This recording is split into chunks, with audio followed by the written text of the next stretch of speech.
Chapter 1701–1725 Supremacy Games 1701 The Last Dance 9. Uncaring about the consequences of his actions or decisions, Felix found himself at the brink of his physical endurance. His muscles screamed, fibers tearing under the immense force he was exerting, and yet, he dug deeper into the well of his resolve. Every sinew of his body was on fire, a testament to the monumental struggle against Amonare, a being whose might was nigh unfathomable. I can't fall back now. I must push through and overpower him. I must. With a primal roar, Felix channeled everything he had to transform the heat in his body into anger, which in turn became fuel for his continuous enhancement. 190 million BF, 200 million BF, 220 million BF. Amonare, for all his divine might, found his arms faltering against Felix's sudden resurgence. Felix, muscles bulging and skin shimmering with the effort of surpassing his limits, stood firm against Amonare. The air between them crackled, charged with the power of their confrontation. Felix's voice was raw, yet filled with an unwavering resolve as he locked eyes with the divine being before him. You've reached your limit, haven't you? Felix taunted, his breath heavy. Without your precious celestial energy, you're just another victim. Amonare's expression, usually unflappable, flickered with the slightest hint of anger. Your tenacity is commendable, he replied, his tone even but strained as he braced against Felix's onslaught. But do not mistake temporary advantage for victory. Felix's laughter echoed, a sound filled with defiance and challenge. We're not playing by your rules today, Amonare. This is my realm, and in my realm, your strength can't go beyond this. With a final, monumental effort, Felix gathered every ounce of his strength and roared, Now Fa'al. The word resonated like thunder, a command that brooked no refusal. In that instant, the sky cracked open wider, and the once mighty ruler was sent plummeting with an unstoppable momentum that even he, a mighty ruler, could not just stop with a thought. The shock on Amonare's face was a picture of disbelief, etched into the fabric of the dream realm as he fell through the shattered sky. Meanwhile, Felix was also sent flying backward from the recoil, but this was exactly what he desired. The moment his body was about to smash into the flipped ground, it went through an emerging void portal, taking advantage of Amonare's inability to break from the momentum. The plan was good, but the execution was to perfection. Felix was told by Lilith that the three rulers' base strength was at 200 million BF, and the only way for them to go beyond it was through using celestial energy as fuel, allowing them to grow infinitely but not permanently. Right now, Amonare could be said to have been smashed by a force equivalent to a ruler, which he could not shrug as easily as before. Still, Amonare wouldn't be considered a third ruler if this was enough to void his plans. As he watched Felix's body go through the portal, he tightened his grasp on the Auk, seemingly about to use an ability as a last resort. However, his eyes, sharp as the dawn, caught a glimpse of something beyond the battlefield. The instant he realized what it was, he relaxed his grasp on the Auk and conjured a void portal directly behind him, its edges swirling with the potent mysteries of the void. Without looking back, the void accepted him, its tendrils of darkness wrapping around his form as if welcoming a master into its depths. His cold gaze on Felix was the last thing to vanish into the void. The moment the void portal snapped shut, the dream realm began to shudder with finality, its very essence quaking under the strain of imminent dissolution. Rumble! Rumble! The structures, landscapes, and fantastical skies that had once thrived in this realm of boundless imagination started to crumble, disintegrating into nothingness as if being erased by an unseen hand. Then, as the last vestiges of the dream realm gave way, there was a sudden and breathtaking explosion of dreamy, colorful particles. It was as if the realm, in its last act of defiance, scattered its essence across the void of space, painting the darkness with a fleeting tapestry of vibrant hues and shimmering lights. But as quickly as it appeared, the brilliant display faded, the particles dissipating into the vast emptiness of space. Darkness reclaimed its dominion, and silence enveloped the area once more, a stark reminder of the dream realm's end. Meanwhile, in a random area of the void realm within the matter universe, Felix's stare locked onto Amonare, his breathing ragged and uneven. Blood, a stark contrast against his pallid skin, seeped from his pores as if his very essence was rebelling against the strain he had placed upon it. His eyes, once sharp and focused, now clouded with a haze of pain and exhaustion, bore the weight of a double backlash. He was grappling with the soul-deep reverberations caused by the destruction of the dream realm. Simultaneously, his physical form was reeling from the aftermath of pushing beyond the conceivable limits of strength, his body on the brink of collapse. Every fiber of his being cried out in protest, caught in the aftermath of a battle that had demanded more than what seemed possible, leaving him teetering on the edge of consciousness. Now, all weakened and frail, he should have a look of resignation on his face after realizing that Amonare had followed him to the void realm. But, all he had was a choppy victorious smirk, knowing that the three rulers' existence were completely banned from stepping foot outside of the Eternal Kingdom. As expected, without warning, golden chains materialized from the void, ensnaring them both in a spectacle of divine intervention. Arg! Felix discovered himself bound by a dozen luminous chains, each link searing into his flesh with an excruciating intensity.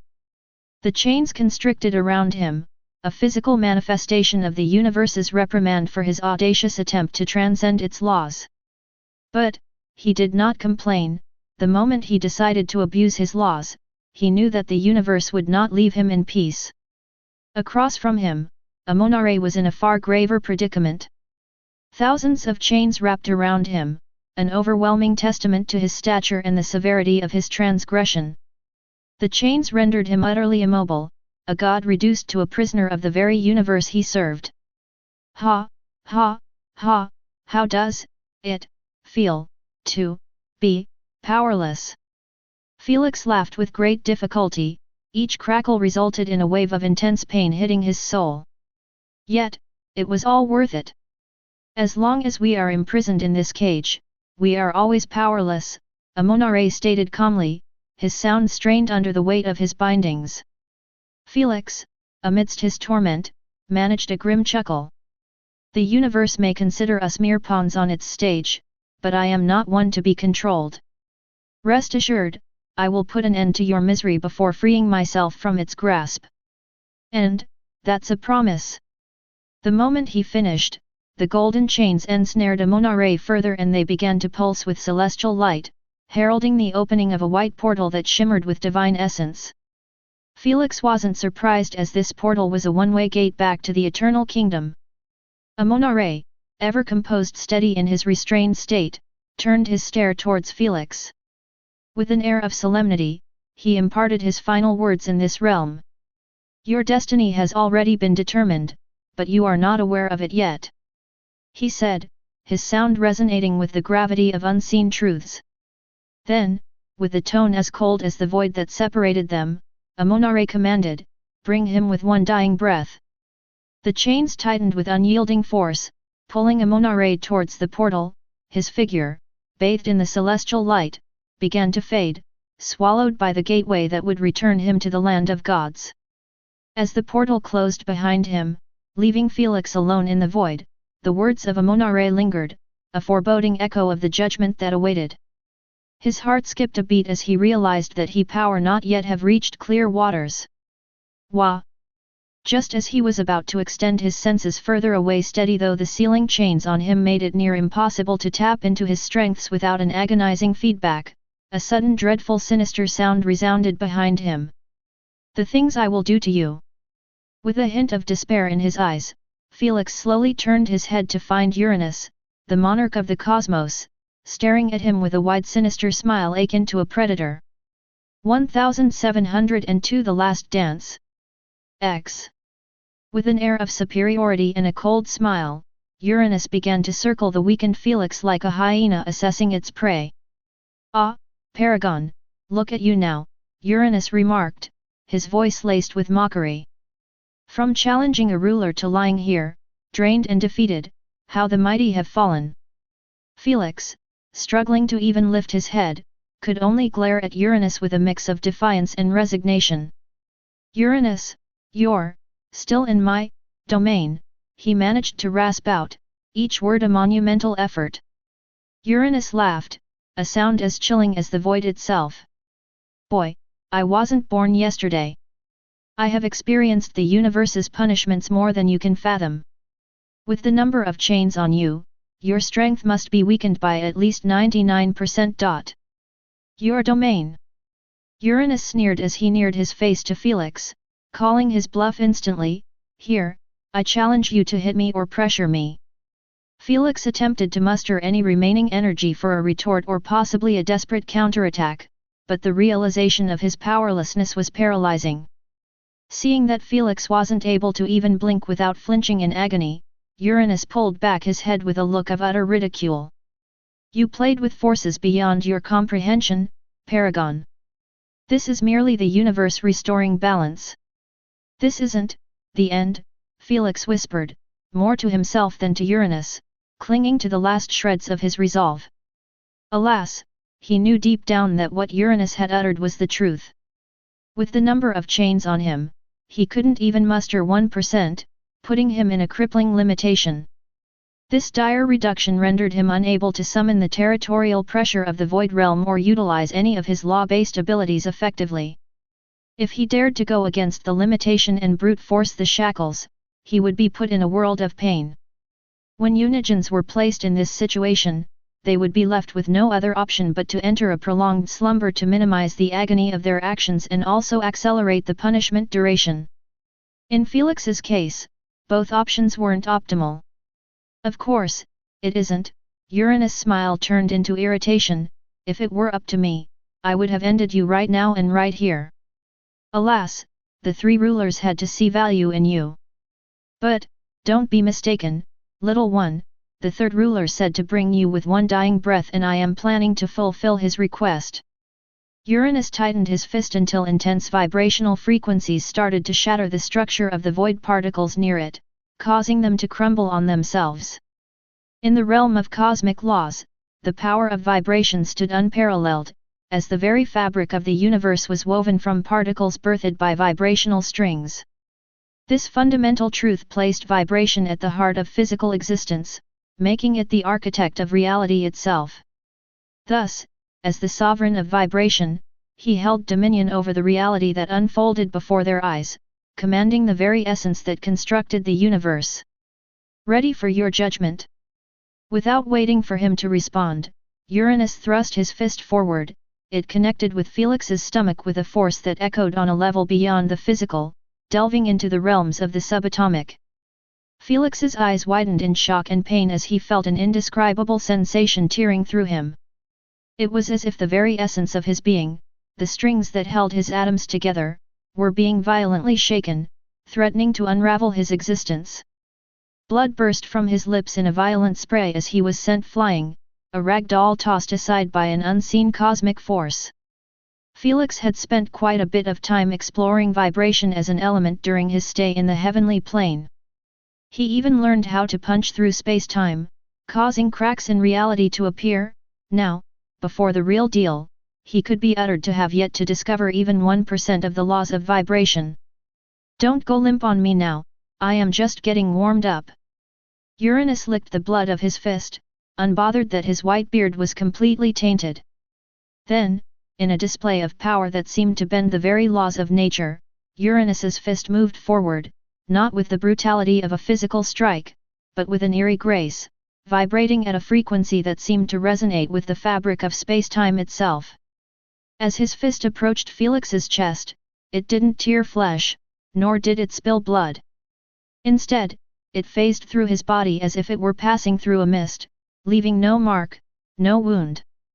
On the other side, Uranus's hand closed around Felix's heart, a grip that was both impossible and terrifyingly real. Felix's eyes widened in shock and fear, not from pain, for there was none, but from the recognition of how utterly defenseless he was against such an attack. From the consciousness space, Lady Sphinx, her eyes sharp with both awe and a hint of fear, watched the scene unfold. He must be manipulating the frequency of space-time, she murmured, her voice barely more than a whisper, yet carrying the weight of her vast knowledge, to pass through physical matter without altering it. Uranus wields the vibrational strings of the universe as if they were mere tools at his disposal. This kind of power, this kind of control, this kind of strength. Thor reeled in dread. He is fooling around with Felix, showing him that he can finish him in an instant if he desires. This isn't even his strongest form. Hormungandr muttered with a hint of despair, he can also control radiation, antimatter, and gravity. Even if Felix was at his peak form, he would struggle to defeat him without abusing his powers. Elder Kraken contributed with a deep helpless smile as he watched Uranus torture Felix in the most unique and painful possible way. Gh. He was tightening his clutch on Felix's heart periodically, causing him to scream in a husky voice. Uranus seemed to delight in Felix's screams, bobbing his head as if playing a musical instrument. Ah, such a pleasant melody, I can listen to it all day. Uranus uttered with a wide euphoric smile, making him resemble a deranged psycho. Lilith and Lord Hades, watching Uranus' sadistic antics, were unsurprised. His multiple law embodiments made his personality unstable. The only thing keeping him intact was the hope of escaping this universe and breaking free from its shackles. Therefore, anyone who obstructed his path to this goal became his mortal enemy and was treated accordingly. Felix's body went limp as the pain was too much for him to handle in his drained state. He could barely keep his eyelids up, feeling like the last bits of energy were being sapped out of him. Even his voice could no longer be heard. I am low, sing, it, I think, it's, over. In such an inevitable condition, Felix recognized he was left with a singular, drastic option. An option that had almost a 100% of guaranteed his death, but at least, he wouldn't be caught and enslaved. That was exploding one of the newly captured cores. If it was up to him, he would have sacrificed one of the cores for a wish to escape from Uranus' clutches, even when the price was far too expensive for the wish. Alas, he could not summon the equal trade symbol any longer. Aware that the resulting force would likely end his own life while inflicting severe injury on Uranus, he prepared himself for the ultimate sacrifice. Felix, du Ensai. Thor and the rest of the tenants wanted to stop him from going for such a drastic decision, but in the end, all they could was swallow their words with their emotions. Candace was the only one still delusional to believe that Felix could be saved. Can't Lord Hades save him? Please. Do something. Madam Lilith. Please help him. With tears flooding down her cheeks, she kept begging the only two Unigens who seemed to have the powers to change the outcome. Sadly, both of them ignored her pleas. It wasn't out of nonchalance, but truly of helplessness. Lilith had no powers outside of Asna's core and Lord Hades was still serving his universal punishment, leaving him powerless to deal with Uranus in his current state. He knew that if he dared to open the spirit realm and pull Felix inside, Uranus would follow inside and get rid of them both. He barely defeated Hephaestus in his state and Uranus was a different kind of monster. He is a true Unigen now. He should die like this and be reborn later on if fate has it. Lady Sphinx tried to justify Felix's action, but even she had difficulty accepting it. Thanks, for, everything. With one last remark of gratitude, Felix gathered his waning energy, focusing it toward the core with a grim resolve. The void seemed to pulse in anticipation of the impending cataclysm. Just as Felix was about to release the destructive power of Zeus' core, a sudden whisper echoed in the void realm. Let there be light. The void realm, a place untouched by light for eons, was suddenly bathed in an overwhelming flash of pure, radiant light. This light, unfathomably blinding and holy, cut through the darkness with an authority that commanded the very fabric of the realm to yield. The darkness, a constant in the void, found itself recoiling, retreating before the light's advance, unveiling the realm's true appearance for the first time in memory. Both Felix and Uranus were left completely blinded, forced to close their eyes reflexively. Oh no! The moment Uranus did this, he felt his heart sink to the bottom of his stomach and tried to open his eyes swiftly like his life depended on it. Alas, he was a tad bit late. Let there be darkness. 1703 The Last Dance 11. The end. Sometime earlier, back in the capital city. With one helpless sigh, Apollo disappeared after a flash of light. When he reappeared again, he was already millions of kilometers away from the Eternal Kingdom. So, how are we supposed to find him, smartass? Apollo said with a vexed tone as he extended his senses to far distances, but nothing came up on his radar. He knew that as long as Felix was inside the dream realm, it would be near impossible to find him. Chase down Uranus. His alter ego ordered coldly, if he caught him, we will help him out, and if not, we will wait until he shows himself. You are truly a pain in the ass. Apollo complained, but he did as he was told. Merging seamlessly with the dark matter that pervades the cosmos, he stealthily tracked Uranus's movements. Leveraging his mastery over the dark matter, he pinpointed Uranus's location with precision and set off in pursuit, a shadow moving through the vast emptiness of space. Even though Uranus was using his spiritual pressure to conceal himself, he could not help leaving a trail of interrupted dark matter while traveling through it. While he could have avoided leaving this trail, he saw no point in doing so. How could he have predicted that Apollo would turn against them? A few moments later. My superstar sure knows how to make a big scene. Apollo remarked enviously as he watched the fireworks popped off by Felix above the kingdom. Ah, if I were there, he would have been accompanied by the finest known SCO. Before he could finish his statement, his eyes widened in disbelief after his senses picked on Felix's daring attempt to rescue Asna right before the three rulers. A nanosecond later, the attempt ended up in failure. Yet, what made his heart skip a beat was the third ruler's sudden disappearance. Don't tell me he went inside the dream realm. Apollo gulped a mouthful in fear, knowing deep down that his assumption was correct. Who gives a sh*t? Keep chasing Uranus. His alter ego didn't seem to care about the implications. Are you dumb? Has your brain been rotted after you spent so much time in that place? Apollo scolded with an agitated tone, it's a ruler. The paragon is done for.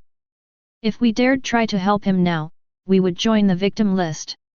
If he dies, he dies. Apollo's alter ego said coldly, just keep a close distance from Uranus and be prepared to make your move. Otherwise, let me handle this and you can bitch in silence. There is really no winning with you. Apollo could only wipe his imaginary tears and continue his chase, feeling like he was delivering his head to the gulag. As much as he loved Felix and the drama he created, he knew how to separate entertainment from putting his life in jeopardy. If it wasn't for his alter ego, he would have been spending his time playing music and when the whole situation calmed down, return to his cushiony bed and have fun with his harem.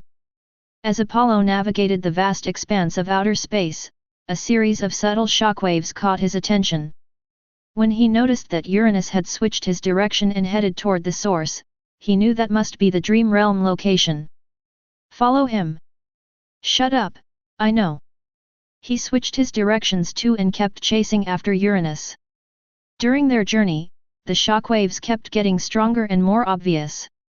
This raised questions in Apollo's mind. What the hell is going in there? Are they actually trading blows? A ruler? Trading blows? Apollo couldn't even believe himself when he said it, don't even mention imagining it happening. In his eyes, the moment a ruler decided to get serious and get involved personally, the curtains would be pulled down instantly. With a mixture of curiosity and caution, he got closer and closer until arrived at the source with Uranus. It was a massive area filled with millions of spatial fissures and cracks that were releasing rainbow-like colors through them. Without hesitation, Uranus went through one of the fissures. Go! Go! Don't let him leave your eyes! His alter ego pressed angrily. I am going, stop nagging me! Apollo murmured in irritation as went towards one of those fissures. Just as he was about to enter one of them, he saw a scene through it that would be etched into his memory forever. Hey!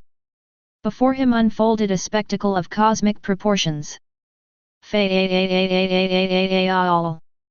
Felix, in a display of raw power and defiance, was smashing a monare with his hammer into the ruined reversed sky below. The sight was so staggering that Apollo felt a shiver run down his spine, his usually composed demeanor giving way to sheer astonishment. For a moment, he stood frozen, witnessing the unthinkable. He expected many different outcomes of those two conflicts, but not in his wildest dreams did he expect to see this freakish scene. By the Sunday, Apollo whispered to himself, his voice barely a murmur in the surreal silence of the dream realm. His eyes widened, not just in shock but with a growing realization of the magnitude of Felix's ambition and the potential upheaval it represented. "This is madness," he finally uttered, the words escaping him as if drawn out by the gravity of the scene before him. Felix has not just crossed a line, he's obliterated it. As he absorbed the scene, a mix of fear, respect, and an undeniable thrill of anticipation coursed through him. However, his reaction swiftly died out after spotting Felix escaping through a void portal and a monare chasing after him. "Look, Uranus has gone through another portal." His alter ego alerted him. When Apollo turned his head at a distance, he noticed Uranus also disappearing from a different void portal, which made him realize that a monare had noticed him and opened a portal for him too. "Chase them quickly. The third ruler is powerless in the matter universe," his alter ego stressed, quickly before the dream realm collapse. "Ah! Screw it!" Apollo fought against his laziness and fear as he darted through the collapsing dream realm, a landscape coming undone at its seams. Rumble! Rumble! He maneuvered with an agility that belied his usually tranquil demeanor, weaving between tumbling rocks, shards of what looked like skyglass, and whirlwinds of chaotic energies that defied explanation. The realm was disintegrating around him, a tapestry of dreams unraveling into a nightmare. "I can't use my laws. I don't think I will make it," Apollo shouted. Ahead, a void portal pulsed, its edges fraying as it began to close, a narrow escape route from the imploding realm. "You better make it happen." Apollo's heart raced, not from fear, but the exhilaration of the chase, the thrill of racing against the collapse of a universe. Every fiber of his being focused on that shrinking gateway, the only passage back to a semblance of reality. Whoosh! With a burst of divine speed, he surged forward, the portal's edges inching closer together with each passing moment. Just as the portal seemed no larger than a flicker of light, Apollo lunged, diving through the narrowing gap with mere fractions of a second to spare. He emerged on the other side just as the portal snapped shut behind him, the dream realm's final explosion echoing through the void, a world lost to chaos. Darkness cloak. The instant he was thrown to the void realm, he cast another cloaking ability that utilized the darkness around to hide his existence from all senses. He could be remarked to have gotten lucky that the other side was the void realm, which was one of the darkest areas in the universe as light particles get disintegrated almost instantly. "No one saw me," Apollo murmured in his mind as his pupils scanned the current scene before him. It was of the chained Felix being antagonized by Uranus. A monare was nowhere to be seen. Apollo wasn't scared of the three rulers seeing him with their senses. Their senses couldn't pierce through his cloak while he was in the matter universe. "Ah, he sure is torturing him up," Apollo commentated, his eyes affixed on Uranus who was holding into Felix's heartache into a toy. "Get him out of here quickly before any of them do something irreversible." His alter ego wasn't in the mood for games. "How, this is Uranus we are talking about?" Apollo frowned with a serious expression, not treating the situation as a game. Uranus was a fearsome opponent and he knew that if he dared to face him one-to-one, he might not end in a pleasant situation. "No need to fight, just steal the paragon and make a run for it." His alter ego pressed, "No one can catch you in the matter universe, not even him." "Ah, I am really going to throw my life away." Apollo sniffled, "Farewell to delicious meals, farewell to harmonious tunes, and most notably, farewell to my cherished hose. I am going to miss Y. Stop bitching and move. The moment he got shouted at, Apollo's expression got serious as he stressed out loud, let there be light. Following that order, Apollo transformed into an entity of pure luminance, his body, a beacon surpassing the brilliance of a supernova, erupted in a blinding flash that rivaled the birth of stars.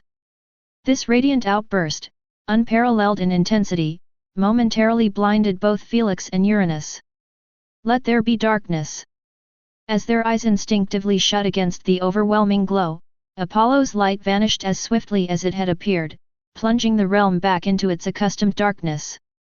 The abrupt transition from blinding light to shadowy obscurity escaped an eerie stillness, as if the flash had never occurred, save for the lingering spots in their vision.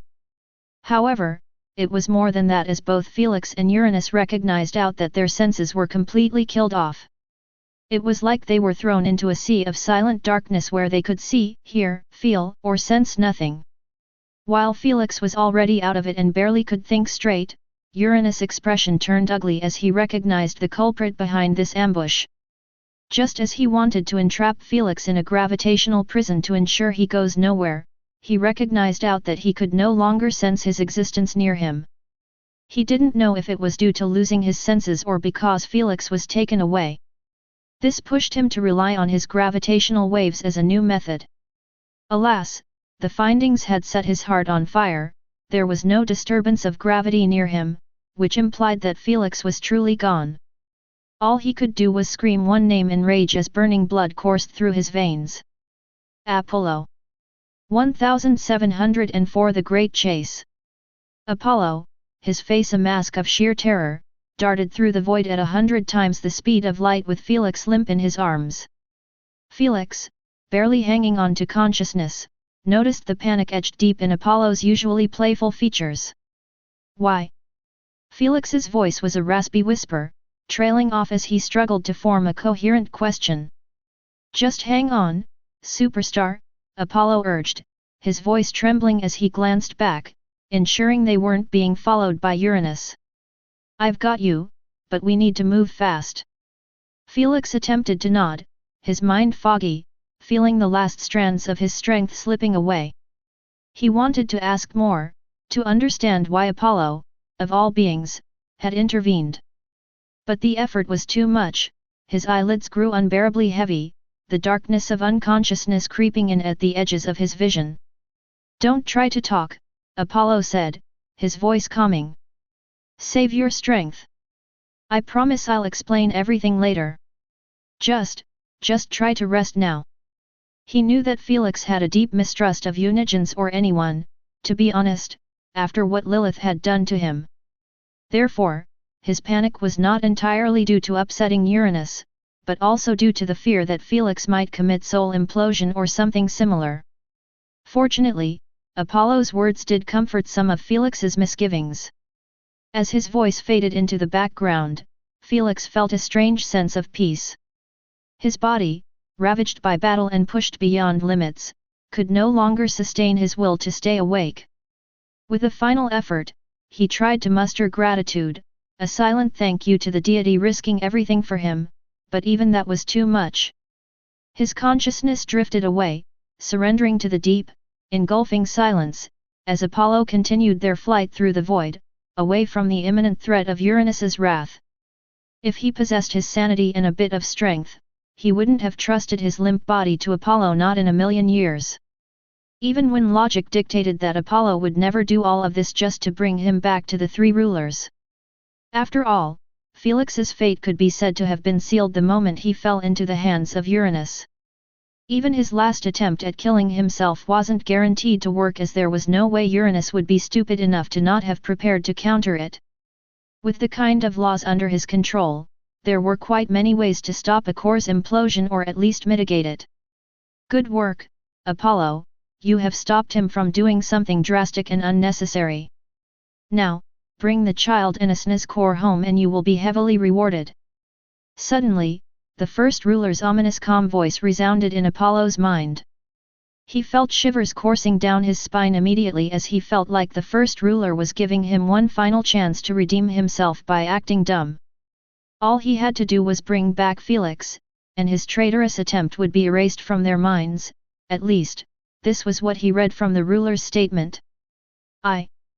Just as he was about to reply, the dark side Apollo took control, causing Apollo's expression to turn cold. Retain your meaningless rewards. My ambitions soar beyond what you can comprehend. He replied without an ounce of respect. So, it was you behind this, figures. The third ruler Amonare uttered with an icy tone. Apollo, we know what you desire, we always knew. The second ruler enticed, her voice as soft as a marshmallow, how about this? After we leave to the other side, we will give you our blessings to carry on with your plans interrupted. You think I am as dumb as him? Apollo's dark side sneered, unbothered by his right eyelids twitching. There is no way the great rulers would give up on the universe's control and domination even if you gain access to the other side. The three rulers remained silent, unable to retort. He was correct in his assumption as the three rulers had no clue what was on the other side. Thus, even if they gained access to it, they would make sure to stay connected to the universe in case the other side wasn't as promising as they had anticipated. Is this your final choice? Are you genuinely going to make enemies of us? Think ca. Keek. If you knew about my goal, you would understand I was always destined to go against you. Apollo's dark side gave out a horrifying laugh that would put children out instantly. We deeply hope you won't regret your choice. With one last ominous remark, the three rulers dropped the matter. Never in their endless existence had they imagined a day where they would find themselves pleading with another. Should he choose defiance and betrayal, then so be it. He would merely become a speck of dust to be brushed off their path. After the communications were cut off, Apollo's cold face became pale all of a sudden like he had just witnessed his death prematurely. We are so FE'd, I tell you. He murmured with a dazed expression, resembling a soulless doll. Cease your complaints, Apollo's darker aspect remarked coolly. We embody both light and shadow. Without our presence, neither life nor death would hold meaning. We are the foundation upon which existence is built. As for the rulers and the higher Unigens, they'd be lost without our guidance, unable to discern their way. All I know is that you will be the death of us. Apollo let out a long exhale in resignation, understanding that what's done is done. They have burnt all bridges with the eternal kingdom and this left him with one path, whether he loved it or not. Let's get our superstar to safety. He narrowed his eyes in focus as he sped up toward a void portal in the distance. He knew that as long as he remained in the emptiness realm, there was a big chance of getting caught by Uranus. That's because, in this domain of nothingness, where the rules of reality were thin, all Unigens shared a near equal velocity, their powers allowing them to traverse the vastness at staggering speeds. As expected, Uranus managed to keep pace with Apollo's urgent flight through the endless expanse of the void realm. Apollo! I swear on the universe's lost soul I will ruin you if you don't stop! He shouted with bloodshot eyes while using his vibrational control to send his voice booming across the void realm. Alas, he knew deep down that by the time his voice reached Apollo, he would already be sipping tea somewhere in the universe. He was acutely aware of the precarious balance of this chase. The void realm leveled their playing field, but beyond its borders, Apollo's mastery over light could grant him an unmatchable escape velocity. As they raced across the void, the gap between them remained frustratingly consistent, neither gaining nor losing ground. Uranus pushed himself, his presence slicing through the emptiness like a ship through cosmic seas, yet Apollo's silhouette remained just out of reach, a beacon of desperation flickering in the darkness. The moment came when Apollo neared an emptiness portal, the threshold between the dark expanse and the wider universe beyond. Uranus sensed the impending shift, a critical juncture where the chase could slip from his grasp. His determination never wavered, even as he braced for the inevitable. As Apollo pierced the veil of the emptiness realm, he turned into a flash of light and his speed transcended the imaginable, becoming a mere streak of brilliance that vanished into the vastness of space.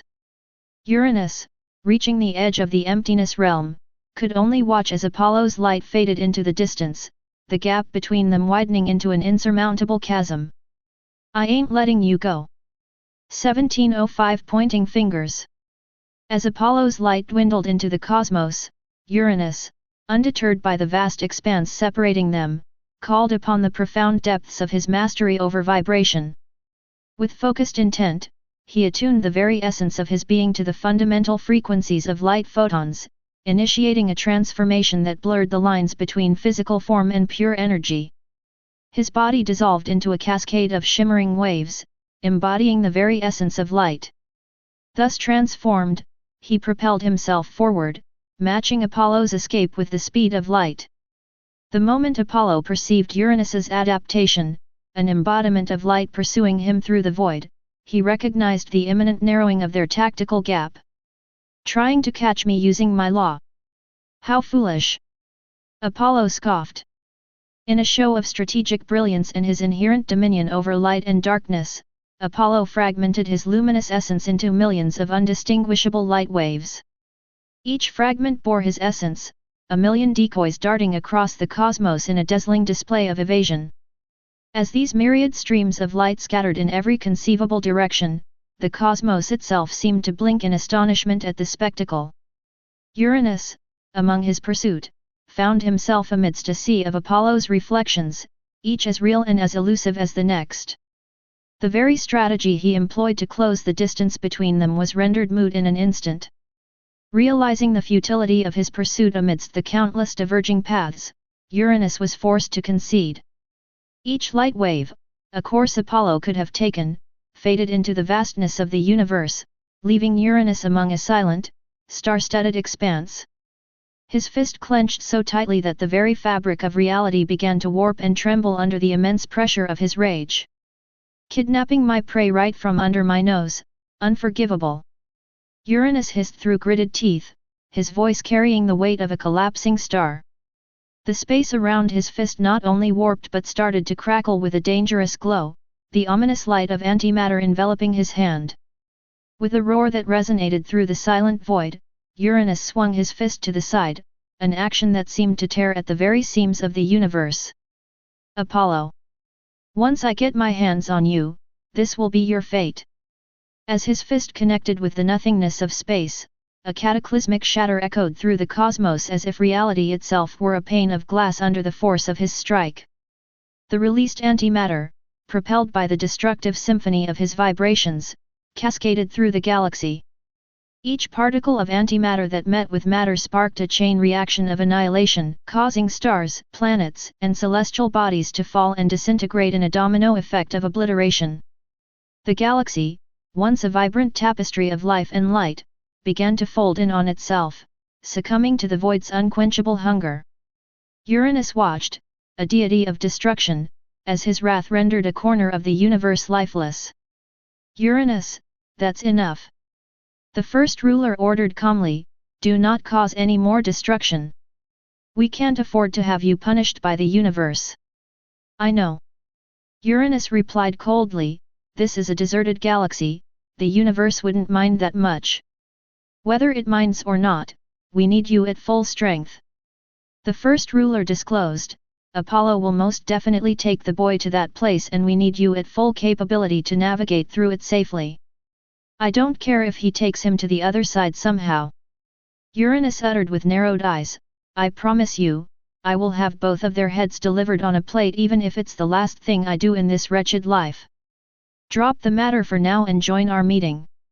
The first ruler said, "The prophecy remains unchanged. Therefore, we continue to tread the correct path, and that is what truly matters." Uranus cooled down a bit after hearing this. But, he couldn't help but frown deeply at such a bizarre outcome. Even after all of this mess, the prophecy's instructions remained the same.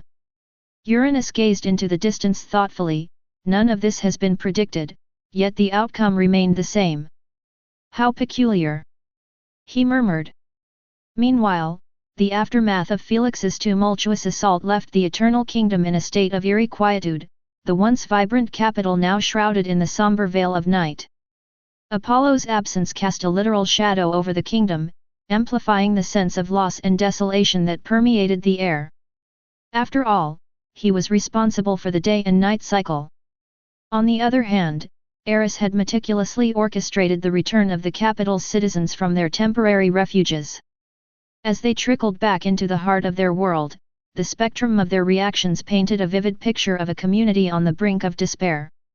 Grief-stricken families huddled together in the dim light, their tears reflecting the flickering flames of the candles they held, each one a silent vigil for a loved one lost to the chaos. Relief was palpable among those who found their homes and families intact, yet it was a bittersweet solace, marred by the knowledge of their neighbors' suffering. Trauma etched itself into the faces of many, their eyes haunted by the sights and sounds of a nightmare they had lived through but could hardly believe was real. The kingdom's streets, once bustling with life and color, now bore the scars of the near apocalypse. Buildings, though standing, showed the marks of the black flame's touch, and the divine protective barrier above, though healing, flickered like a wounded beast, its light throbbing weakly against the backdrop of an enforced night. Whispers of fear and uncertainty wove through the crowds, a shared dread of what the future might hold in a world where such devastation could be wrought seemingly at the whim of a single person. As for the three rulers and the Unigens, none of them cared about the woes of the citizens below and bothered to comfort them. They were all gathered in the assembly hall near the universe's heart. The remnants of the Unigens convened with the three rulers in an atmosphere thick with tension and recrimination. The once grand assembly, now diminished in number, faced the gravity of their situation with a mix of anger, distress, and pointed accusations. Aeolus, his voice laced with blame, turned his gaze towards the rulers. This catastrophe lays at your feet. Had you dealt with the paragon decisively from the beginning, we wouldn't be salvaging what's left of our kingdom. Artemis, rarely one to court conflict, nodded in agreement. Aeolus speaks the truth. Leniency has cost us dearly. None of you listened to me and kept underestimating the paragon. Demeter, usually the voice of reason and tranquility, expressed her frustration with uncharacteristic bluntness. Are you satisfied now? With Zeus, Poseidon, and Hephaestus gone, has your inaction been justified? Even Apollo was given a chance to betray us. Demeter might not have said it outright, but she made it clear that the three rulers' sneaky desire to utilize Felix to get rid of them had backfired in their faces. The rulers, accustomed to reverence and obedience, found themselves at the center of an unprecedented challenge to their authority. The room, filled with the heavy silence that followed Demeter's question, seemed to press in on all sides, demanding answers that none were ready to give. The first ruler, attempting to salvage the situation, spoke with a measured calm. Our decisions were made with the best intentions for maintaining balance. We could not predict the paragon's rapid ascent in power, nor his willingness to push beyond such boundaries. Don't play dumb with me, you knew what you were doing. Aeolus retorted sharply. It's not our responsibility to handle your mistakes. You took a sniff from him and knew that he would be coming for her. Yet, you allowed him to trot freely in our kingdom to save some of your precious celestial energy. Look what happened, you lost 100 times the amount needed to capture him if you did it at the start. Aeolus sneered as he stood up. I don't want anything to do with this crap anymore. Please don't call me, don't invite me, don't seek my assistance. You're on your own. Without an ounce of hesitation, Aeolus ditched the meeting halfway and returned to his territory, desiring to restore balance in it. He might be lazy and antisocial, but he had no problem speaking his mind when such a mess arose under the three rulers' watch. I am sorry, but count me out of this too. If even the third ruler and Uranus failed to capture him, there is no hope for me. Artemis bowed her head politely and left the meeting. This left only Demeter, Eris, and Uranus, who joined the meeting through a spiritual mirror. The first ruler didn't seem affected by their departure and asked Demeter, "How about you?" "Unlike them, I am a rationalist." Demeter replied with an expressionless look, "We have long since passed the time to drop from this conflict. The Paragon will be coming for us sooner or later again, and he has made it clear that he has no interest in peace. In other words, either he dies or we die. 1706 That place. There shall be no demise within our dominion without our express consent, Amonare declared, his tone icy. The insignificant child may have eluded capture, yet his strength is severely diminished, a state that will persist for no less than 12 million years. That's the only saving grace from this mess, Uranus remarked with an irked expression.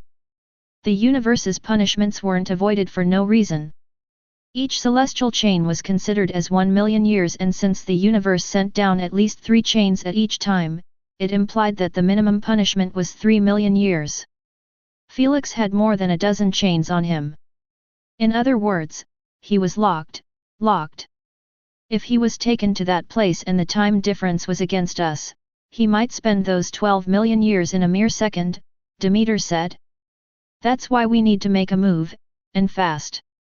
The second ruler stressed. Even though Felix had to literally break his limitation and get punished just for the sake of escaping from Amonare, the 3 rulers had no interest in giving Felix free rein to continue his growth. It wasn't because they lacked confidence, there was no such a thing in their minds. They just didn't want to complicate their lives any longer. They already had an experience of their nonchalance in dealing with Felix. Eris, we need you. The first ruler turned to Eris, who had yet to utter a single word in the meeting. Eris closed her eyes and remained quiet, already expecting her name to be brought up. When the situation had developed to this stage, she could no longer sit back and act neutral. It was time for her to pick sides. Sigh, I guess you can never escape the inevitable. She smiled wryly. While Unigens had the option to not respect the 3 rulers' orders and requests, this situation wasn't it. She understood that if she dismissed their request, she would no longer have a place in the Eternal Kingdom. This conflict had expanded beyond the 3 rulers to the entire Eternal Kingdom. If she chose not to participate, it was equivalent to rejecting the kingdom as her home. Although Aeolus and Artemis were excused from participating since they could no longer influence the final outcome, Eris was in a different situation. You will be the ruler of that place if you decide to join. Uranus and Demeter won't be as effective as you. The second ruler added. Eris, why are you taking so long to answer? Uranus narrowed his eyes coldly. It's a simple decision, are you with us or against us? Uranus, are you threatening me? Eris' wry smile was instantly replaced with a stone-cold gaze. Just as Uranus was going to double down on his threat as he feared no one in this universe, the first ruler cut him off. Don't take his words to heart. You know how he becomes when he is agitated. Eris scoffed after seeing that Uranus had gone quiet. When it came to the 3 rulers' orders, Uranus was the only Unigen who followed them almost blindly, akin to a hound dog. That's why he wasn't respected among his peers, as even lesser Unigens took jabs at him for this. Uranus couldn't care less about how others perceived him. He sought his freedom more than any of them could fathom and would do anything to achieve it, even if it meant being a hound dog for the 3 rulers. Pride, dignity, honor. Such emotions meant very little to him. After giving it a deep thought, Eris's gaze swept over the 3 rulers and Uranus before she spoke, her voice clear and commanding. I will aid you in capturing the little paragon, but on one condition. The rulers exchanged glances, uncertainty flickering in their eyes. It was the first ruler who broke the silence, his voice resonant with power. And what condition might that be, Eris? Regardless of whether we succeed in breaching the universe's heart or not, I decide Felix's fate. My judgment will be final. Uranus, his features set in a grim line, uttered coldly. That's a significant request. Why do you demand such a term? The condition didn't sit well with the 3 rulers, since Felix had caused too much damage to let his fate be concluded by someone else. Eris's gaze was unwavering, her presence commanding attention. Because I want to. Is that enough for a reason for you? You.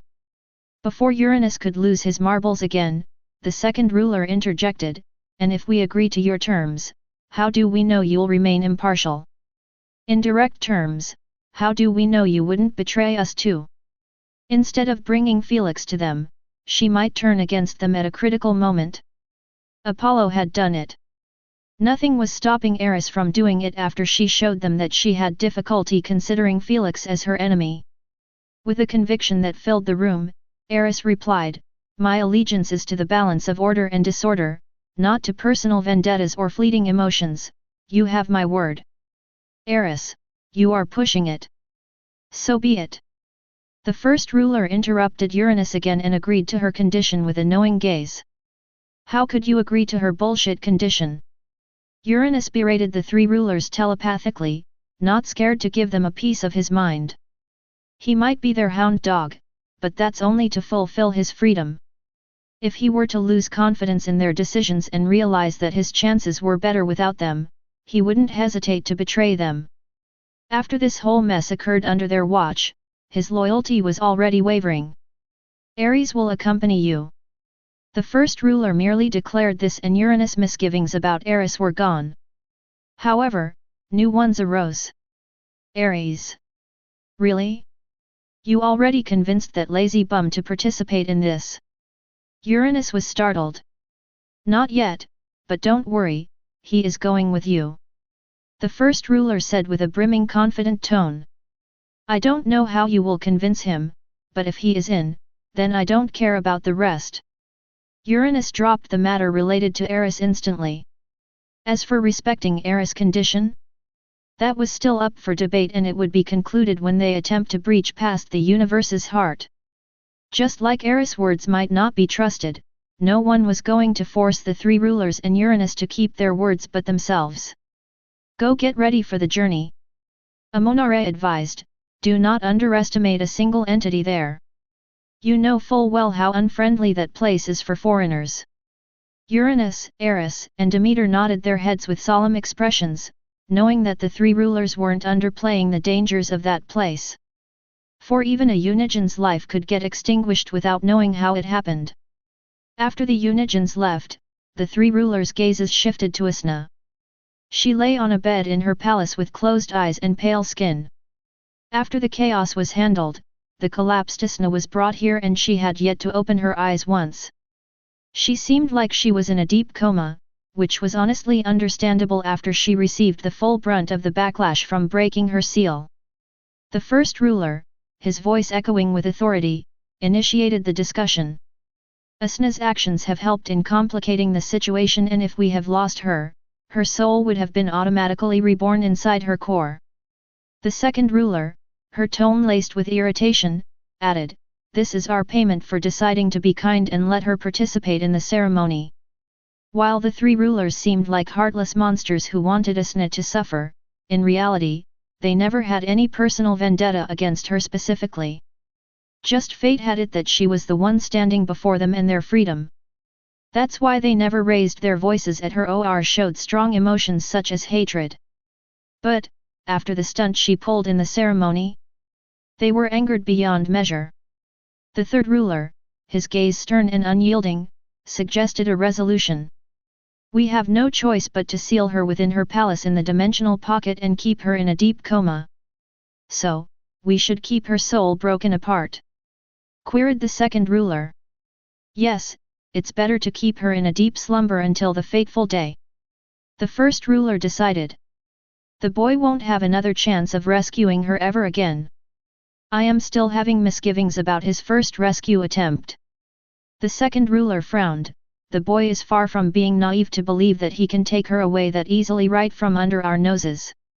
"You haven't dropped this yet," Amonare addressed.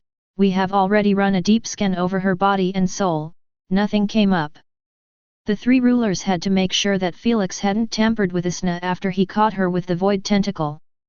It would be a massive oversight if they weren't this cautious. However, after multiple deep scans, nothing came up in Asna's body or soul. As I said, the boy must have believed that his best chance at saving Asna was in this ceremony after seeing her leave the dimensional pocket. Amonare remarked, "In essence, it was indeed his best chance, but a 0.001% chance is still closer to 0%. Since the prophecy instructions haven't changed, then, all of this was meant to happen in this order. The first ruler declared calmly, it still shows that the core will land in our hands. So, do not overthink this, and let's reach out to Ares. It's time for him to contribute to our glorious departure. 1707 Awakening the God of War. Near the edges of the universe, in a somewhat sparsely populated galaxy, a pink planet orbited a red dwarf star at a distance almost similar to that of Earth and the Sun. In the serene embrace of a vast pink-hued corn farm, under the gentle canopy of an ancient tree, an old man found solace in a midday slumber. Dressed modestly with a wide-brimmed farmer's hat shading his lined face, a single stem of wheat rested idly between his lips, moving ever so slightly with his tranquil breaths.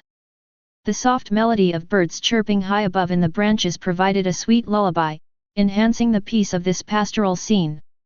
Suddenly, the harmony of nature witnessed an uninvited guest.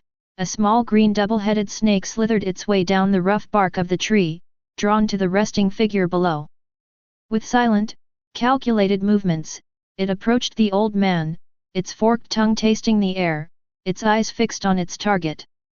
Yet, as it prepared to strike, closing the distance between its fangs and the man's exposed skin, an unseen force halted its advance.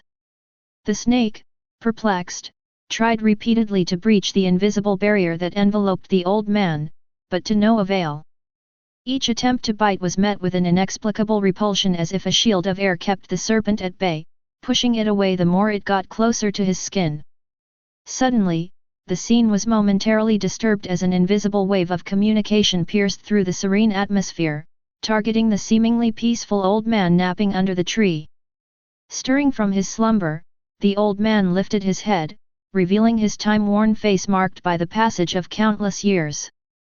The double-headed snake froze for a second and then dropped to the ground, its body aging rapidly at a noticeable speed until there was nothing left of it besides 4 cracked fangs. The aged man's voice, slow and mild, broke the silence. "Do I need to remind you not to disturb my peace, first ruler?"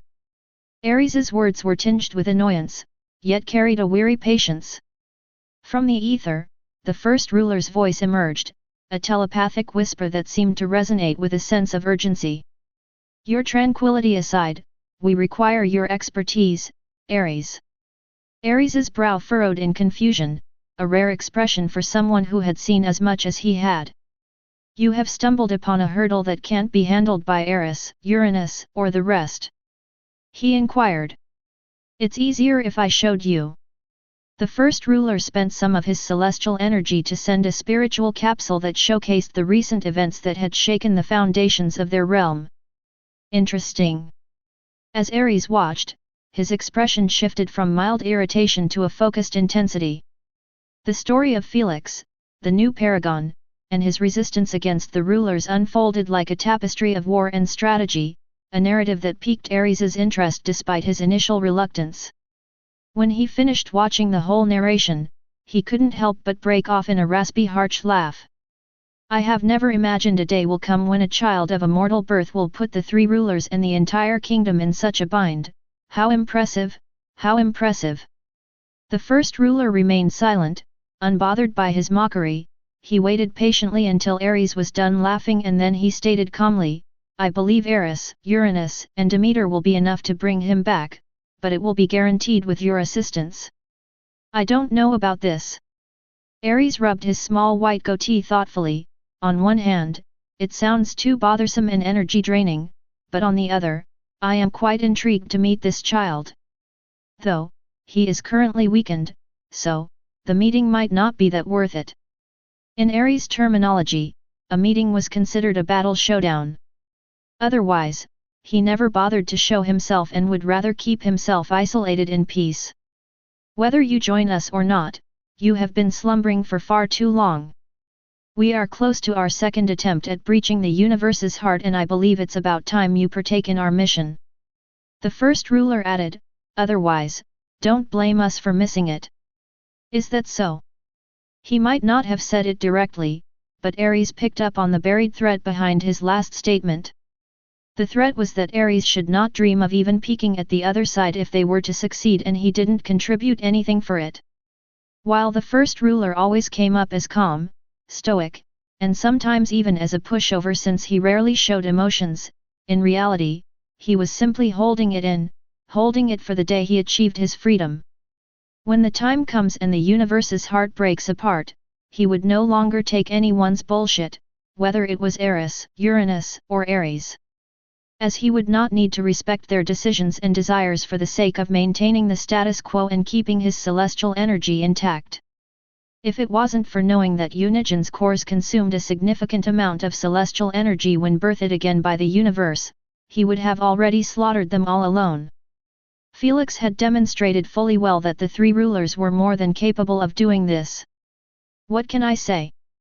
Stretching for a while doesn't hurt. Not planning to miss that eventful day, Ares began to rise, his movements slow and shaky, reminiscent of an aged leaf quivering on the brink of being carried away by the wind. Initially, his form seemed frail, as if the mere act of standing was a combat against time itself. Yet, as he continued to ascend, an extraordinary transformation unfolded. With each passing second, the years seemed to reverse around him. His posture straightened, the wrinkles smoothing out as if they were being erased by an invisible hand. The grey strands of his hair reclaimed their dark hue, flowing back like the mane of a warhorse ready for battle. His skin, once marked by the passage of countless seasons, now radiated with vitality, tightening around his manly muscular frame. The transformation was swift yet profound, leaving behind a figure that embodied the prime of life, a mature middle-aged male whose presence alone commanded attention. But it was his eyes that marked the most dramatic shift. Gone was the weariness of age, replaced by a piercing hunter's gaze that seemed to cut through the very fabric of reality. His aura, once subdued, now roared to life, a testament to his true nature as a warrior destined for combat. Ares, fully transformed, stood tall and formidable, the aura of frailty had vanished, leaving behind the undeniable presence of a god of war, reborn and ready to face whatever challenges lay ahead. So, do you want him alive or dead? Ares asked indifferently as he cracked his neck. His voice seemed laced with a touch of death as the entire corn plantation aged rapidly until it became a sea of golden crops. Alive if possible. The first ruler shared, he possesses 4 Unigen cores along with a SNES core. Securing them all for our use could propel us to the brink of liberation. I will see what I can do. Are you planning to head down now? The first ruler asked with a tint of surprise after noticing that Ares had seated back in a mediation position. He expected him to return to the Eternal Kingdom so he could join the party. I would rather move solo. Ares replied calmly, with all due respect to the beautiful Eris, I have no interest in carrying extra baggage. For someone to consider the goddess of order and disorder as a hindrance, could lead one to question if they misunderstood or if the speaker was overly presumptuous. Yet, the first ruler didn't see him as such at all. I don't care how you achieve it as long as you return with the desired results. Fine by me. With that as a last remark, Ares commenced another extraordinary transformation. His towering form began to diminish, becoming smaller every nanosecond. To the observer, had there been one, it would appear as if Ares was dissolving into the ether, his figure blurring into the background of reality itself. But this was no simple vanishing act. Ares was navigating through layers of existence far beyond the grasp of conventional understanding. Past the realm of atoms, beyond the subatomic, he delved deeper than the quarks and leptons that danced within the heart of matter. As he shrank, the familiar universe of galaxies, stars, and planets expanded into an unrecognizable vastness. He passed through the gates of the quantum realm, where reality flickered and probability ruled, into a dimension where the vibrational strings, the very sinews of the universe, weaved the fabric of existence. Yet, he did not stop there. Ares ventured into a domain so profoundly minute, it lay beneath the level of these strings, into a domain untold and unseen. Here, in this ultimate depth of reality, Ares existed beyond the constraints of physical laws, where the concepts of size, time, and space unraveled. It was a domain so fundamental, it was beyond the vibrations that constitute the universe's essence. While everyone knew about the quantum realm, not many knew that it was split into 3 levels, the ground level, the string level, and the quantum level. Ares had entered the ground level, the bottom of the bottom, a place, so bizarre, so unique, not even unigens could survive in it without being extra cautious. Here, the laws of physics were not just moot, they were unformed, fluid, a canvas of chaos awaiting the brush of consciousness. This was a domain of pure potentiality, where thought could reshape existence and the fabric of reality was malleable, responsive to the will of those who dared venture this deep.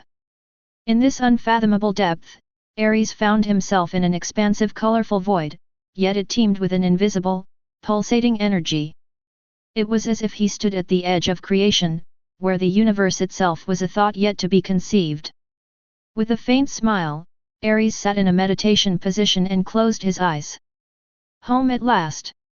He murmured in the endless void, the realm of infinity and finality. 1708 The beauty and the danger of the quantum realm. Somewhere in the vast expanse of the cosmos, a dark cloud cruised silently. Felix lay motionless atop it while Apollo sat at the front. He was strutting the divine's lyre strings gently as he sang a pleasant melody. In a realm where dreams and reality intertwine, fought a hero and a god, in a clash divine. With strength unmatched and resolve so fine, Felix stood his ground, his spirit did shine. Against Amonare, the king of gods, in the dream realm's chaos, they did sway. With every strike, light did fray, till Felix's fury made the god give way. With a force of will, beyond measure, Felix pushed past pain, in pursuit of treasure. Not gold nor jewels, but freedom's pleasure, for himself and his beloved Asna, beyond any measure. He paused his singing momentarily, intensifying his strumming, causing white luminous musical notes to pour out of the lyre, reflecting his inner state. As the final blow, through the void did ring, Amonare was sent flying, an unthinkable thing. The god of the sun, on an ethereal wing, defeated by an ascended mortal, a new legend to sing. So sing we now, of courage and might, of Felix, who fought with all his might. Through darkness and despair, he brought light, a beacon in the cosmos, burning ever bright. Apollo's voice, both haunting and clear, carried through the void, for all to hear, a song of victory, of love and fear, a tribute to Felix, whom the gods revere. In this forsaken place, the stars themselves seemed to pause and listen, as Apollo's melody made the cosmos glisten. For a tale of triumph, where the odds were beaten, in the endless night, a new legend was written. It seemed like the song had touched upon Felix's inner parts as his consciousness slowly seeped back into his mind. His first sensation was weightlessness, a gentle buoyancy as if he were suspended in a realm of whispers and ethereal touches. Blinking open his eyes, he found himself seated atop the dark cloud that felt like sitting on the densest yet softest cotton. Before him, Apollo, the embodiment of radiance even in the darkest reaches of space, casually strummed his lyre, perfecting the rest of the song. The melodic strings wove through the cosmic void, creating ripples of light that danced harmoniously with the music, illuminating their path through the endless cosmos. Felix's voice emerged hoarse and disoriented. Where are we? Nowhere, Apollo replied without missing a beat, his fingers deftly moving over the lyre's strings, the music a soothing constant in the vast emptiness. Nowhere. Felix echoed, confusion knitting his brow as he took in their surroundings, an infinity of stars, galaxies, and the velvet darkness of the universe stretching out in all directions. How long was I out? His question floated softly. A couple of minutes, give or take, Apollo answered with a nonchalant shrug, his gaze still fixed on the cosmic scenery unfolding before them. The casualness in his tone contrasted sharply with the gravity of their recent encounters and the tumultuous events that had led them here. While Apollo might whine and be *tch most of the time, the moment he accepted his fugitive status, he no longer complained about it.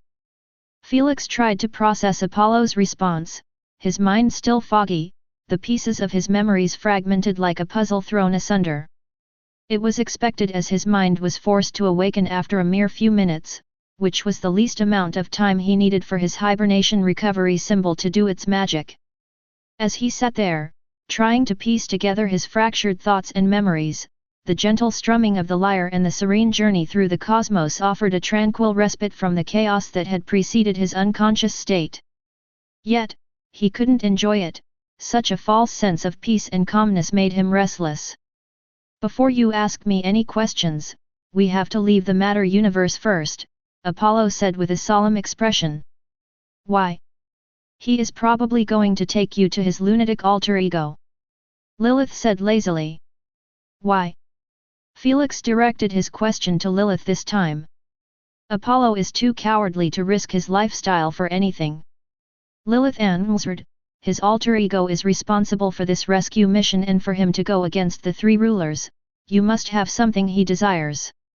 "This makes more sense now," Thor said with a faint sigh of relief. "I don't know what he needs from you, but the fact still stands, he saved you when you had no one in your corner." Felix and the rest knew that he was dangerously correct.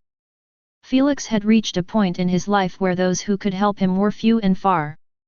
Lord Hades was the only one capable of saving him from Uranus' clutches, but at the risk of his death due to his weakened state. Lord Hades would never jeopardize the safety of his spirit realm for anyone's sake, knowing that the realm's fate would be horrible if it landed in the hands of the three rulers. With their ever hunger for celestial energy and unique methods, God knows what they would do to the infinite pool of wandering spirits. Before Felix could inquire Lilith again about the location of the alter ego, he received his answer from Apollo. "My idiotic counterpart wanted me to bring you to him. He is currently residing in the quantum realm and is waiting for our arrival." "Quantum realm?" Felix raised an eyebrow in surprise. "What is he doing there? How could you both exist in two separate dimensions at the same time?" "As I said, depart your questions until we get there." Apollo narrowed his eyes. "While I been using spiritual pressure in addition to other techniques to hide our presence, I have no interest in pushing my luck by cruising here." While Apollo wanted to convey Felix to the quantum realm for his alter ego's sake, he understood that it was one of the few places where the three rulers had no reach. Plus, he had his alter ego residing there for a very, very long time, which was the same as having a stronghold. "Fine." Felix agreed without much of a struggle. It wasn't because he started trusting Apollo after he saved him, he understood that he couldn't afford to say no to anything in his current condition. He was 99% weakened and could barely breathe without feeling the celestial chains tightening down his neck. He wasn't dumb to reject Apollo's calls, as he could always utilize force. It was much better for him to keep this mutual level of respect. "It will be good for you too." Apollo smiled. "The space-time down there is f***ed up, and with a bit of effort, you might find an area with a much accelerated time difference, helping you serve the punishment sentence faster." "Sounds good to me." Felix approved. In reality, the punishment sentence would be the same for Felix either here or there. However, if he served it with a time difference to his advantage, he would return to his peak without wasting real years in the matter universe or the eternal kingdom. Apollo placed his lyre aside, a serious expression replacing his usual playful demeanor. "Ready for a dive into the unknown?" he asked Felix, who nodded, still feeling the aftermath of his recent battle. Apollo linked himself with Felix using a dark tether. This was used to avoid getting separated while shrinking down. With a shared knowing glance between them, both of them initiated the shrinking process, an inner ability known only to the Unigens and some rare entities in the universe. The cosmos around them began to expand, or so it seemed.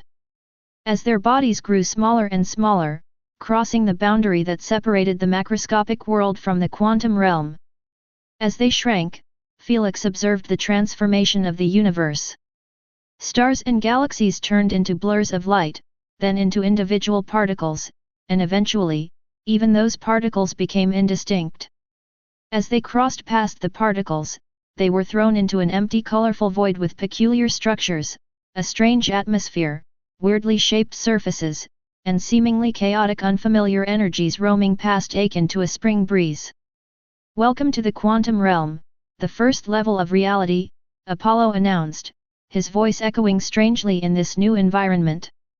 "We're now at the first level of the quantum realm," Apollo explained, his voice a beacon in the surreal landscape. "This is where matter begins its dance, where everything you gaze in the universe starts its existence. It's so mesmerizing." Felix murmured in astonishment and awe as his eyes roamed across the unfamiliar bizarre realm. The experience was quite overwhelming for Felix. He had fought gods and traversed realms, but never had he been so intimately connected to the essence of reality itself.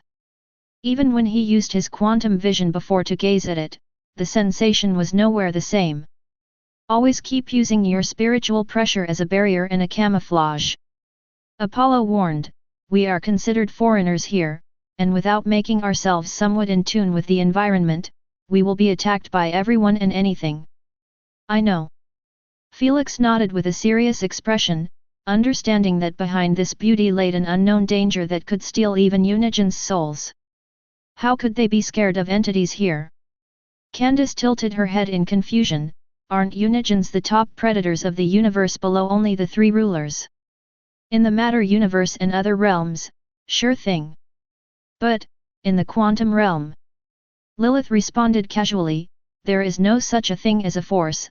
All beings and entities possess a standardized force across the entire dimension and could change randomly over time.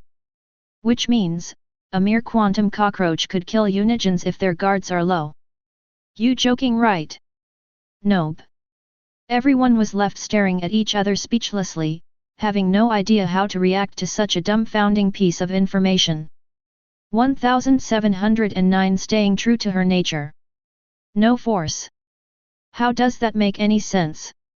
Thor exclaimed. This is one of the quantum realm's most fascinating principles. Here, at the foundation of reality, the concept of force as you understand it in the physical world doesn't hold. Force as everyone knows it, derives from the physical laws of the universe. Here, however, we're beyond those laws. The quantum realm operates on principles that standardize force, rendering it a non-factor.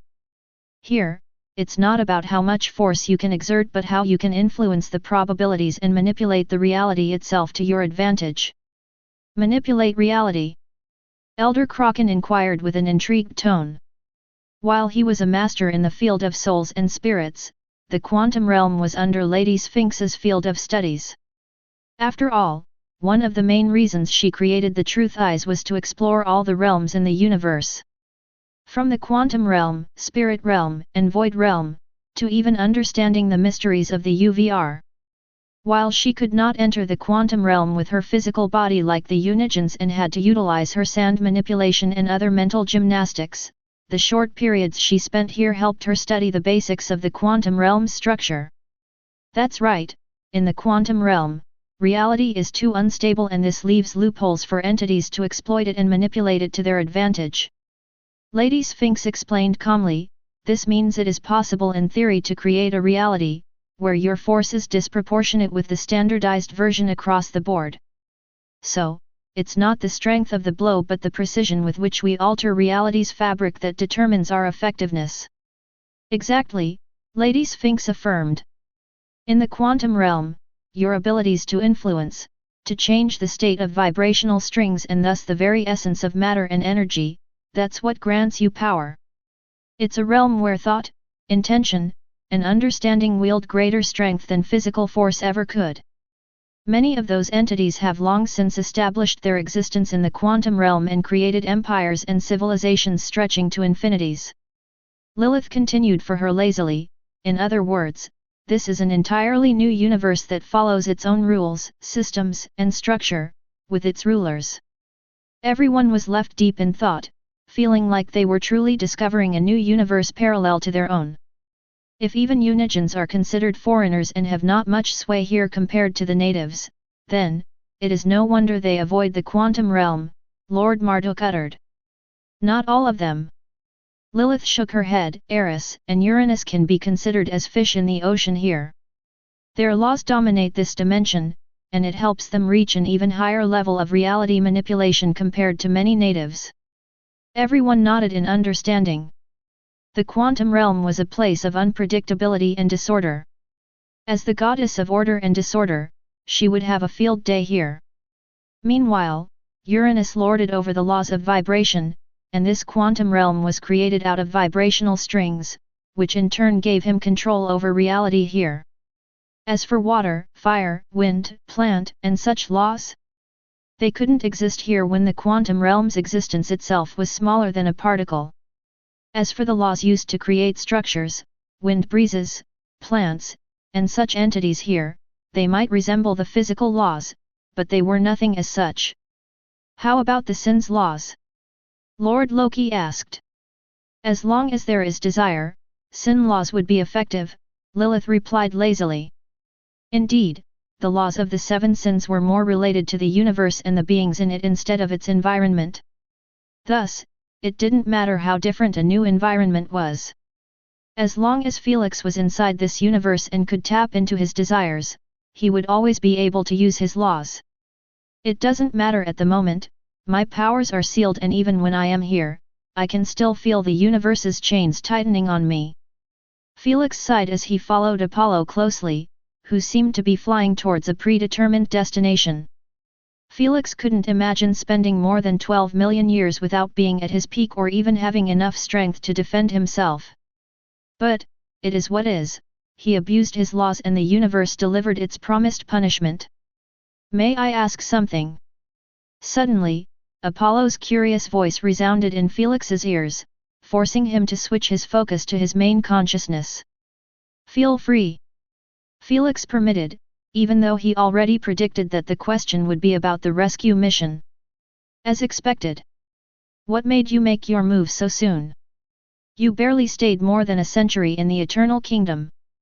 Apollo eyed Felix with a look of wonder. Against the three rulers, there is no such a thing as a perfect striking period. Felix responded calmly, for I was certain that no matter how much stronger I get, I will never be strong enough to deal with all of them at once. Because of this, you thought that it was better to strike at the least expected time frame. Apollo shook his head. While I applaud your boldness, I think you should have prepared a bit more for the key moment. Trying to grab Asna into the dream realm while distracting the three rulers with that much destruction might have worked if you choose another method than using a void tentacle. Like what? Felix asked with a wry smile. Apollo found himself speechless, unable to come up with a different method. While it was easy to talk about something, applying it was a different story. I used Void Tentacle because I knew that the three rulers might freeze time. Felix gave his explanation for his thought process. Since Void can disintegrate even with time effects, I believed that it will give me the best chance at bringing her home. Alas! Even with that much distraction, the three rulers were still able to react in time and cut off the Void Tentacle. Felix sighed, a hint of sadness and frustration were seen clouding his eyes. That's it? You haven't prepared for a backup plan or something? Like what? I don't know, like using your sin laws on her during your contact. You think the three rulers are dumb enough to not search her entire being? Felix shook his head. I had only one chance, and it failed, that's all to it. Apollo opened his mouth, wanting to continue speaking about the matter, but soon he stopped himself. He realized that Felix was right, the three rulers would scan Asna head to tail for any abnormalities and eliminate them. Thus, it would make her more at risk if he did something like this. Shame, I genuinely was rooting for you. In the end, Apollo sighed in disappointment. When Felix saw his genuine reaction, he couldn't help but raise an eyebrow in puzzlement. He knew that Apollo was somewhat of a landlord's fan. But, his reaction wasn't related to Felix's, but to the fact he failed to save Asna. This made him question his relation to Asna. Without an ounce of hesitation, Felix asked him about it. Asna, hey. Apollo displayed a forced distraught smile as memories of his time with her surfaced in his mind again. With a deep sigh, he began narrating about the past, telling Felix how he used to hang out with little Asna and carry out harmless pranks across the kingdom. How he considered Asna as a close companion and wanted nothing but the best for her. When Felix heard this, he couldn't help but frown deeply. Lilith informed him that Apollo had slept through the meeting where Asna's fate was decided, which was the exact opposite of what Apollo was implying to him. He didn't hesitate to confront him about it. If you cared this much about her, how could you not show up to the voting meeting and defend her? Hey! Apollo knitted his eyebrows in confusion. Where did you hear such bullsh*t? What do you mean bullsh*t? Felix was taken back a bit. Artemis and I were the only ones on Asna's side in the meeting. As hard as we tried, we couldn't change the outcome when everyone was in favor of sealing Asna. Apollo uttered with a disappointed tone. Before Felix could confront the truthfulness of his words, Apollo linked him with the memories of what happened in the meeting. After Felix watched the whole thing, his blood was left boiling in anger and hatred. He watched as the three rulers, Uranus, and most of the Unigens forsaken Asna like she was garbage the moment her existence threatened their lives. When he saw how Artemis and Apollo were indeed the only ones speaking on her behalf and even voting against the decision, it finally clicked in his mind that either Lilith had no idea or she realized and deceived to him. Whatever it was, he was livid. Lilith, what's the meaning of this? He inquired with a suppressed cold tone. You are a big boy, you can determine it out by yourself. Lilith chuckled, not bothering to act innocent and use her banishment as an excuse. You manipulative b*tch, you really can't help yourself. Felix snorted with an icy expression. He realized that Lilith deceived to him for the sake of making him despise all Unigens and go after them all. After all, if he realized that Artemis had defended Asna, he wouldn't have even targeted her with his black flames before. Whether she succeeded in making a difference or not, the fact still stood that she was on Asna's side before everything collapsed. The same applied to Apollo. What can I say? It's my nature to tease you once in a while. I can't have you get too comfortable with me. Where is the fun in that? Lilith smiled widely. 1710 The true goal. It's my fault for taking your information at face value. I should have known that you will never change. Felix said coldly. Just because they seemed on the same frequency for the past century in preparation to save Asna and stick it to the three rulers, it didn't mean Felix started trusting her fully. He still had many misgivings about her. However, he just didn't expect her to lie about something not so important. But now, he realized that everything was indispensable when it had a relation to her.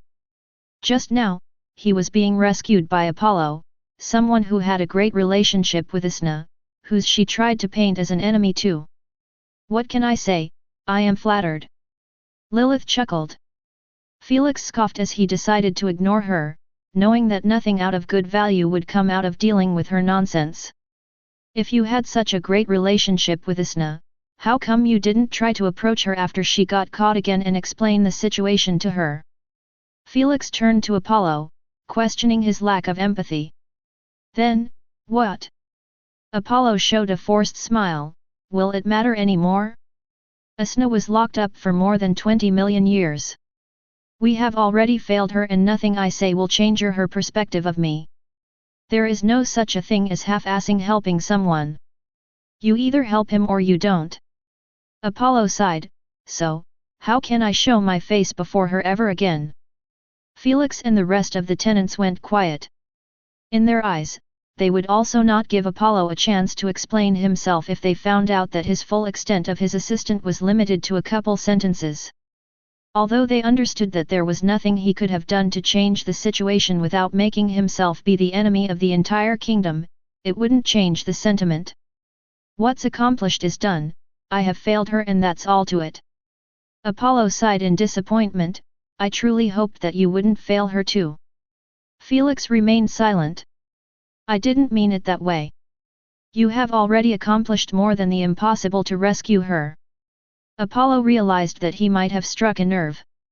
No, you are right, I could have accomplished more. Felix shook his head, a failure is a failure. Apollo opened his mouth, wanting to comfort Felix, but then, he swallowed his words, realizing that whatever he said, it wouldn't make Felix feel any better. In reality? Why haven't you told him? You think he isn't trustworthy? Candace wondered. Even after he rescued me, I have no interest in putting the last hope we have in his hands. Felix remarked with a stern tone. You think it worked at least? Lord Marduk frowned. The three rulers' ways are too unique, and they might have found out what you did. Even if they were the all-knowledgeable, there is no way they would know about my new symbolic technique. Felix replied with a cold smirk, after all, it's created out of fire law and sloth law, a technique even that Vixen hasn't created. That's right. Felix was merely faking before Apollo, not wanting him to know that the true purpose of the plan was already attained. Rescuing Isna from the rulers with a void tentacle? While it sounded doable, Felix never had any hopes that it would work, even though it would have simplified his life better than the alternative. Alas, he was a rationalist and knew that the plan was doomed to fail. Thus, his actual motive for touching Isna with the void tentacle was to utilize one of his newest and unique symbolic techniques, Infernal Slumber Brand Sigil. This technique was a complex and potent symbolic technique that combined the elements of fire law and sloth law to manipulate the realm of dreams for the purpose of subtle enslavement. This technique functioned by embedding a mystical brand, akin to a slave mark, within the target's dreams while they were in a state of sleep. The fire law component of this technique was responsible for the creation and embedding of the brand. It symbolized the burning, enduring control the user intended to establish over the target. The mark was not physical but rather a metaphysical construct that existed within the dream plane, making it invisible and undetectable in the waking world or by conventional means. The sloth law, on the other hand, tied the brand to the target's state of sleep. It ensured that as long as the target remained asleep, the brand remained active yet hidden. Once branded, Felix could issue commands to the target through a connection established by the technique. These commands were received and processed by the target's subconscious, influencing their thoughts and actions upon waking. However, the technique's subtlety lay in its ability to keep the mark invisible as long as the target remained asleep, making it a perfect tool for covert manipulation and control. But, Felix didn't brand Isna for control, but to establish communication between them, which was the original purpose of this entire operation. I have to say, I am genuinely impressed that you have pulled the branding off. However, without your ability to control the sin laws at the moment, we have no way of finding out if it worked or not. Lord Shiva commented with a serious tone. Felix's happiness died off immediately at the sound of that. You're right, the punishment has truly put a dent in our plans. Felix knitted his eyebrows. If it wasn't for the lockdown on his laws, he would have been able to check if the brand was still there or not. But now, all he could do was pray that Isna remain asleep, so the brand wouldn't be found out. That's why Felix told her to fall asleep during the signal. Fortunately, with the destruction of the Tiara, it allowed Felix to make direct skin-to-skin contact with her while also forcing her into a coma due to the backlash. For now, all we can do is hope to finish the punishment before she wakes up. Luckily, the time difference is to our advantage with a massive rate of 1 to 10,000. Felix intoned. Felix was able to find out the time difference rate quite easily as he still had a consciousness wisp within Ancestral Ymir's mind, who had watched the entire battle between Felix and the third ruler. He had almost fainted from shock and satisfaction after witnessing Felix's final strike. Even without him, Felix still had Candace, Nimmo, and the rest of his subordinates on the other side. After all, there was no way Felix would leave them behind without their own exit strategy. Some time ago, during Felix's battle against the third ruler, the only surviving Felix's clone carefully placed the Void citizens into a spacious, shimmering spatial ring. Everyone was still in a deep slumber since their dreams were being used to fuel the dream realm. The only one awake was Nimmo. Father, are you sure about this? Can't I just stay with you? Nimmo's voice was tinged with worry, his eyes locked on Felix's clone. While his size remained somewhat the same after all these years, his voice and intelligence had matured quite nicely. Felix turned to Nimmo, his expression firm. Nimmo, listen to me. This is something only you can do right now. I need you to use your wish to send everyone back to the Void Realm. They'll be safe there, and most importantly, they'll be your responsibility. Can you do that for me? But, I want to be with you. You're doing the right thing, Nimmo. They need you now more than ever. And I have to finish what I started. Alone. Nimmo's eyes watered, but he nodded, understanding the gravity of his new role. But what about you, father? How will I know you're okay? Felix's clone smiled gently, I'll find my way back. I always do. Just take care of everyone until then, you're stronger than you think. Nimmo hesitated, biting his lip. With a heavy heart, he nodded, understanding the weight of the task ahead. Okay, father. I'll do it. Nimmo entered the spatial ring after one last hug with Felix's clone and then focused his energy. With a deep breath, he wished, I wish for this spatial ring to return safely to the Void Realm.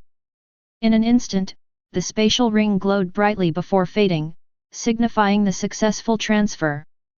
Felix's clone sighed in relief. If it was up to him, he would have been the one making the wish, but he could already see that his main consciousness was struggling, and he didn't want to add more pressure on him with abusing his laws. I think it's time for my departure too.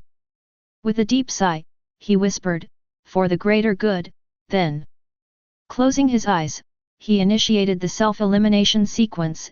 Energy swirled around him, a maelstrom of light and shadows, as the very essence that made him began to unravel. I hope this will be enough. He thought, a sense of peace settling over him despite the impending dissolution. Carry on our will. As the last of his form began to fade, his final thought was a silent farewell to his creator, his comrades, and the mission they had all embarked upon.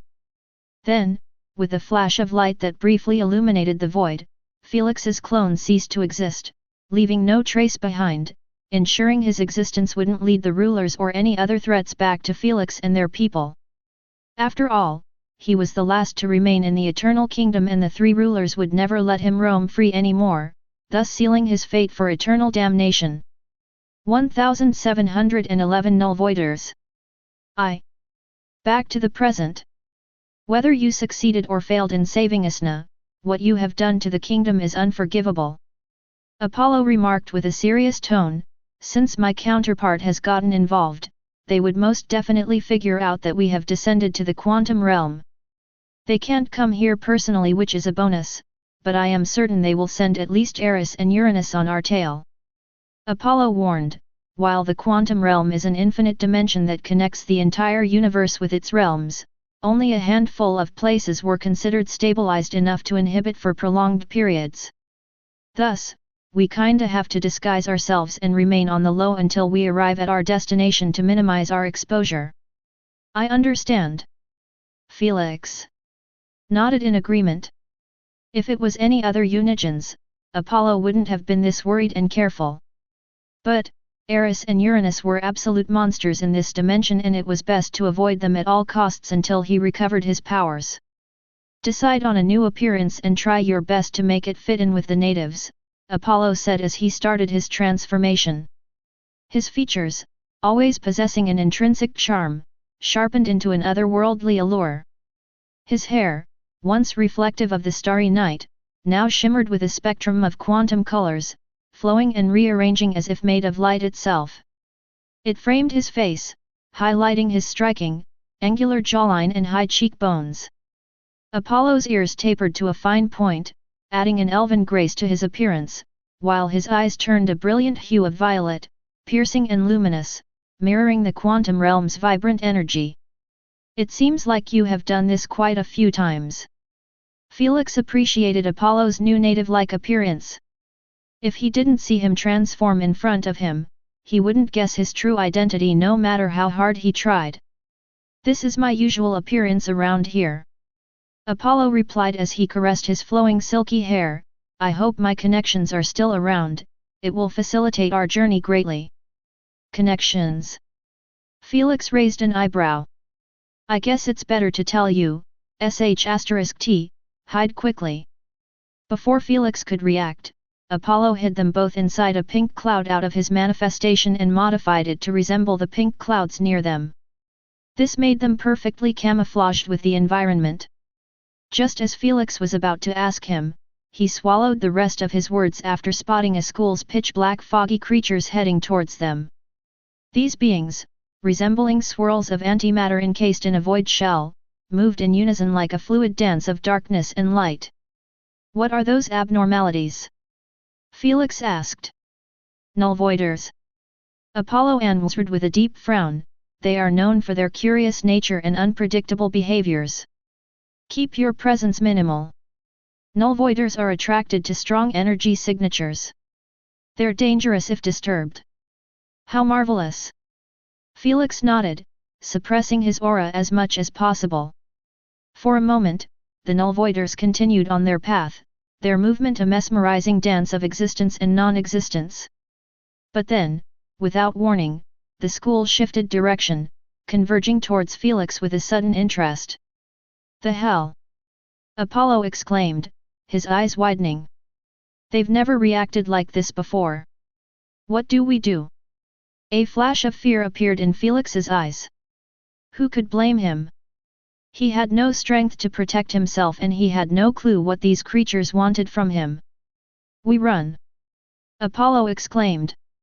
The dark cloud beneath them surged forward, accelerating at a breakneck pace through the quantum fabric. The Nullvoiders school pursued them with an inexplicable fervor, their forms blurring into streaks of existence and non-existence. The chase was on, with Felix and Apollo weaving through quantum clouds and dodging the peculiar structures across the realm. Why are they after us? Felix shouted over the roar of their flight. Apollo glanced back, noting the Nullvoiders' relentless pursuit. What us? It must be something about your energy, something they've never sensed before. You're like a walking anomaly to them. The hell?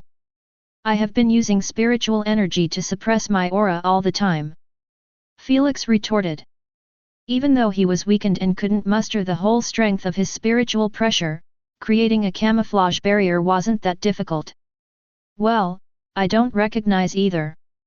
Apollo said with a tint of dread, we can't get caught by those creatures. The pursuit intensified, with the Nullvoiders gaining ground. Can't you kill them? Felix asked. He knew that Apollo's strength was still substantial in the quantum realm since light photons existed here too. Without light, there could be nothing but an utter void in the quantum realm, which implied that his laws were one of the fundamental laws in the universe.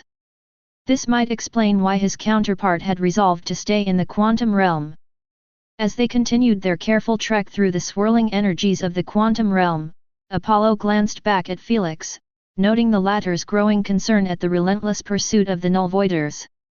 Fighting them is futile, Apollo said, his voice carrying a serious undertone, rare for the usually carefree deity. Each time a Nullvoider is killed, they simply multiply. It's as if they feed on the very concepts of creation and annihilation, drawing sustenance from the energies released during their death process. Moreover, their abilities are unlike anything we typically encounter. Nullvoiders have this unique power to momentarily stabilize or destabilize regions of space at their whim. They manipulate the foundational energies of existence itself, making confrontation perilous at best. Felix, absorbing Apollo's explanation, furrowed his brow, realizing the complexity of their situation. He truly didn't expect the first creatures he met to be this dangerous. Even a Unigen would rather run away than deal with them. Can't you journey at the speed of light? We will lose them easily like this. Felix suggested as he glanced behind him, noticing that the Nullvoiders were still on their tail. I can, but I am afraid we will lose a dimensional entry to the Vibronix Empire. Apollo knitted his eyebrows. The quantum realm is ever-changing and I can't locate near-dimensional entries if we journey at the speed of light. If we lost them, our journey might get prolonged by thousands of years at least. While Felix was somewhat curious about the Vibronics Empire and the dimensional entries he mentioned, he knew that this wasn't the time for a Q&A segment. We have to lose them, and quickly. Apollo uttered, we can't afford to be chased by them as this will attract other creatures and worsen our situation. Felix wanted to help him, but the moment the idea took root in his mind, the celestial chains appeared out of nowhere and tightened their grasp on his limbs and neck, leaving him gasping for his dear life in agony. Stop messing with the universe. Apollo chided, I got this under control. Fine. Felix could only accept the princess's treatment and keep his hands to himself. As Apollo led the way, his eyes suddenly caught sight of a quantum maze sprawling in the distance, its structures bathed in a kaleidoscope of colors, towering and twisting in ways that defied conventional physics. A quantum maze. Apollo murmured, a tint of hesitation picked on his voice. What's the matter? We can lose their trail if we go there, but it's not guaranteed we will be able to leave it, Apollo replied with a solemn tone. How so? A quantum maze is filled with dimensional entries, gates, chaotic portals, and even reality holes. Apollo took a deep breath. One wrong step and we might find ourselves in the second level of the quantum realm or even worse, the third level. While Felix hadn't gone to the second or the third level of the quantum realm, he understood that those places were not for the weak-hearted. At least at the surface level, there were many creatures and intelligent natives with their civilizations and empires. The other two levels had no such a thing as not even natives could exist in them. What's the alternative? Felix narrowed his eyes. With this much space, I doubt we will be able to lose them unless you decide to journey at light speed. Besides the quantum maze in the distance sticking out akin to a sore thumb, there was nothing out there. Seeing the bloodthirsty look on the Nullvoiders, it didn't seem like they would be giving up any time soon. In other words, Apollo and Felix understood that if they resolved to go past the quantum maze, they might need to get accustomed to having Nullvoiders as journey buddies. Suddenly, Apollo's right eye turned pitch black and the voice of his counterpart resounded in his mind, resembling an undead attempting to speak with broken vocal cords. Go into the maze, I will lead you out of it. You recognize this maze? Apollo was skeptical.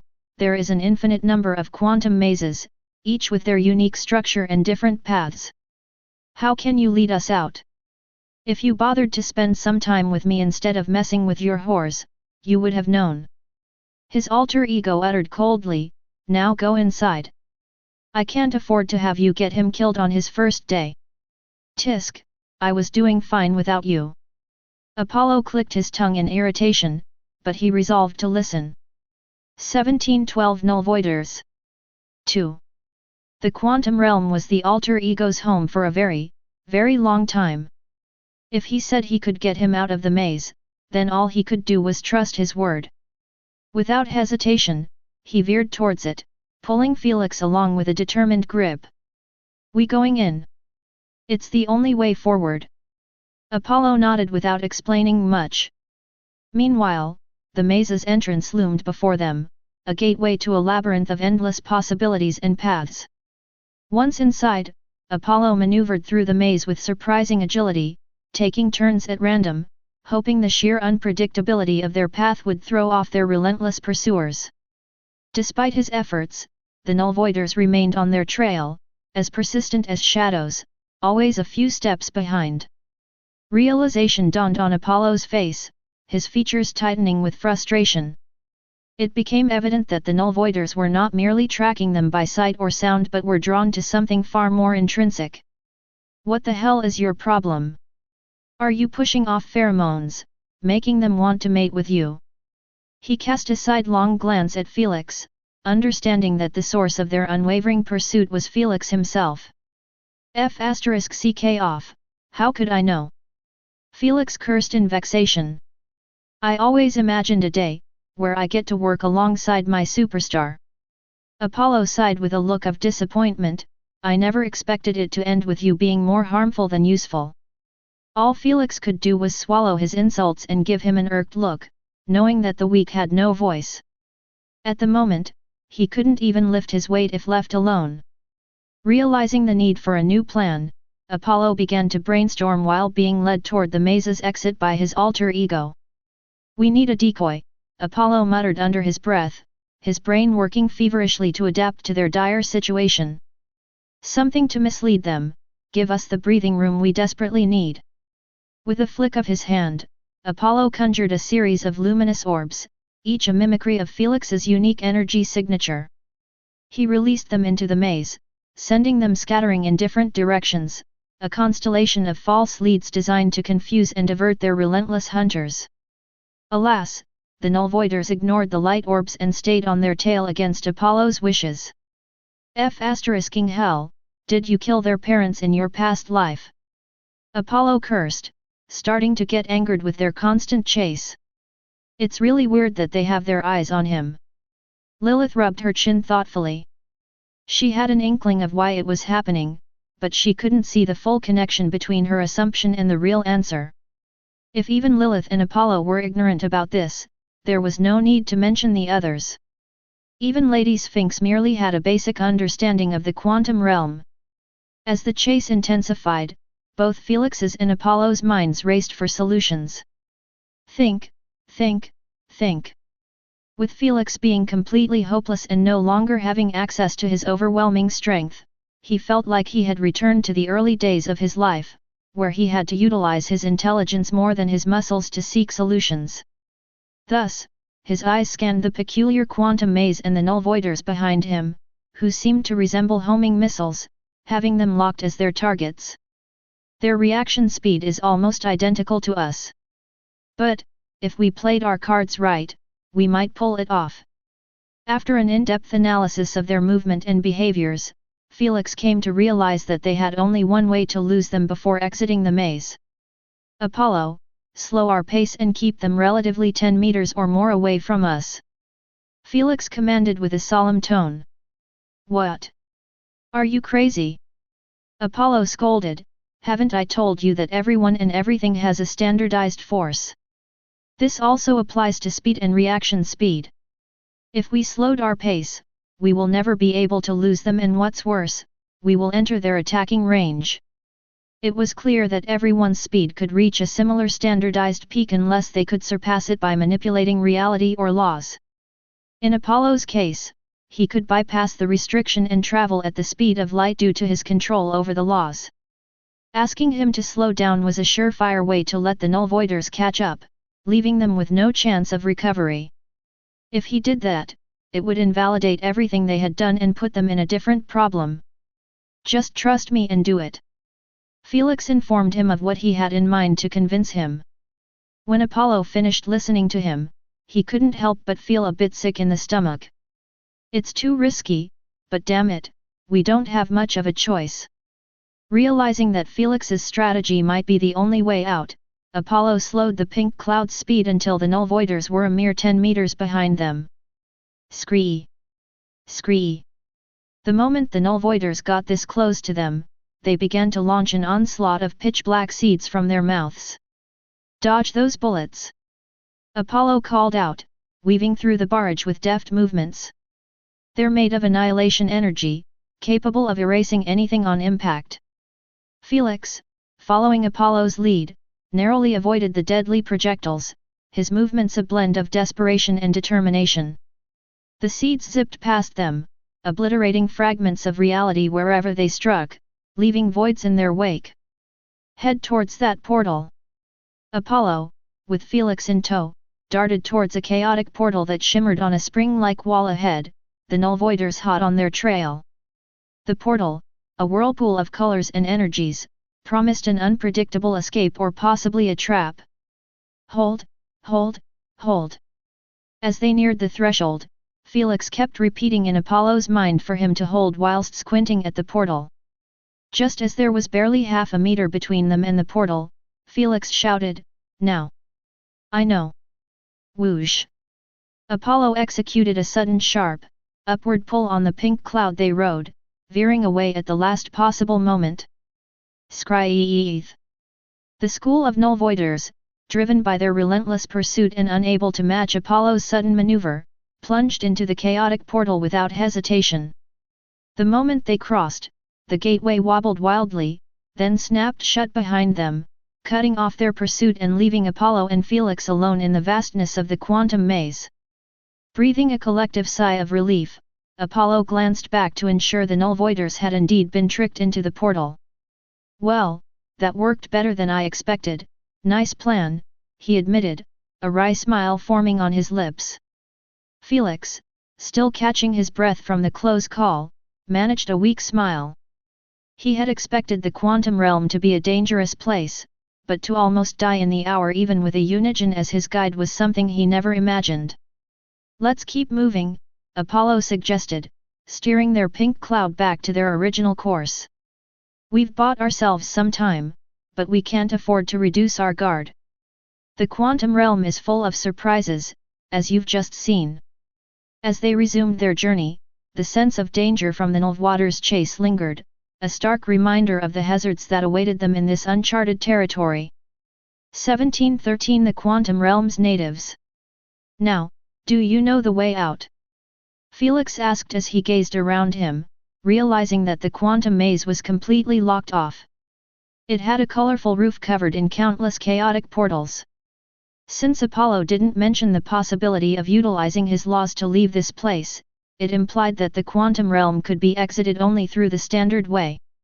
"My idiotic counterpart seems to know the way," Apollo shared as he kept cruising through the maze. "I see." Felix rubbed his chin thoughtfully. Is it possible to break past its walls? He knew that the portals were a no-go, but the maze's structure didn't seem strong enough to handle getting damaged. "The instant we stepped inside the maze, we entered a separate dimension parallel to the quantum realm. Those portals and the exit are the only ways out," Apollo explained. "If you exited through the walls, you will be thrown into an endless void and trapped in it for eternity." "How extraordinary! Though, because we arrived here through shrinking, we can always exit the quantum realm by enlarging ourselves and return to the matter universe, unlike the natives." "I thought so." Felix nodded in understanding. At the end of the day, they were foreigners and they always had the option to return to the matter universe. The only issue was the return location being completely random and they might end up enlarging themselves within a star, a black hole, or even a creature.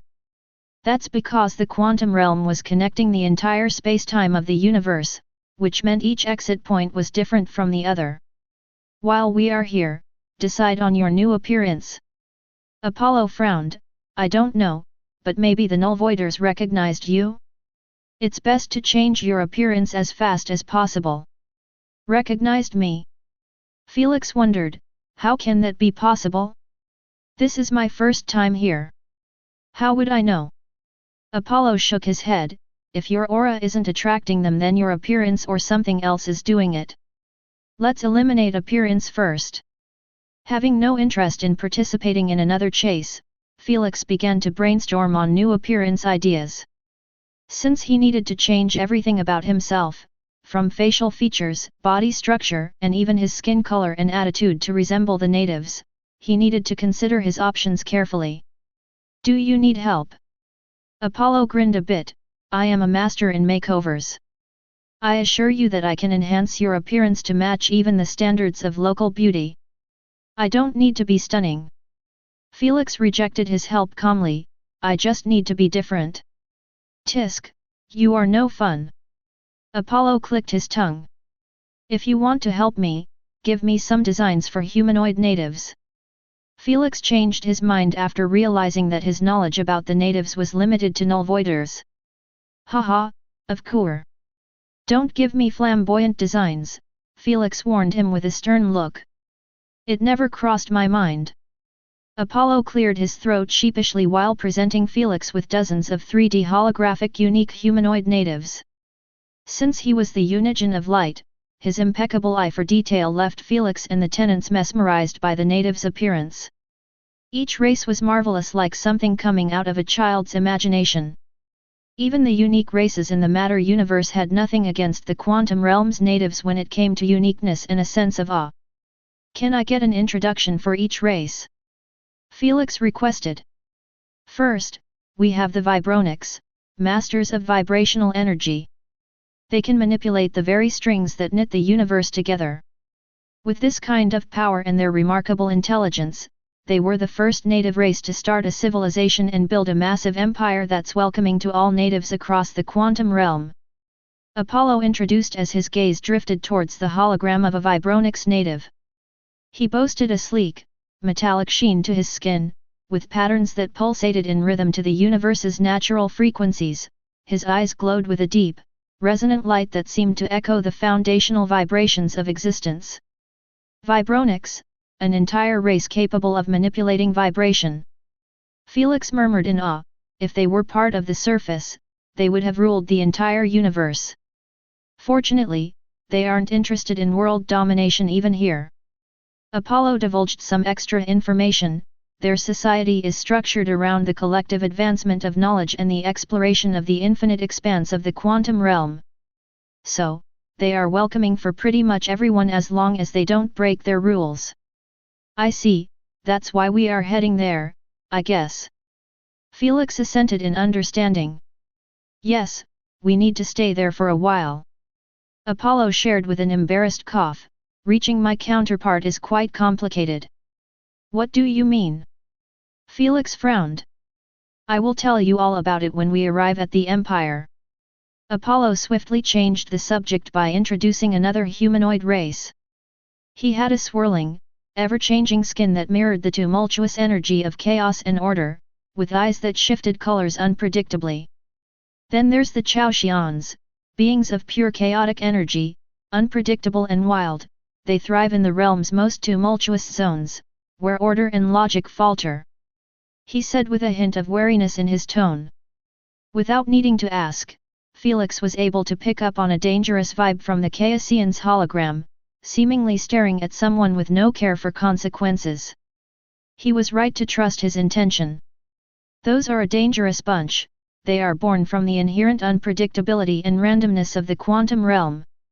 Apollo elucidated with a serious tone, they possess an intrinsic ability to harness the chaos and entropy that underpins quantum mechanics.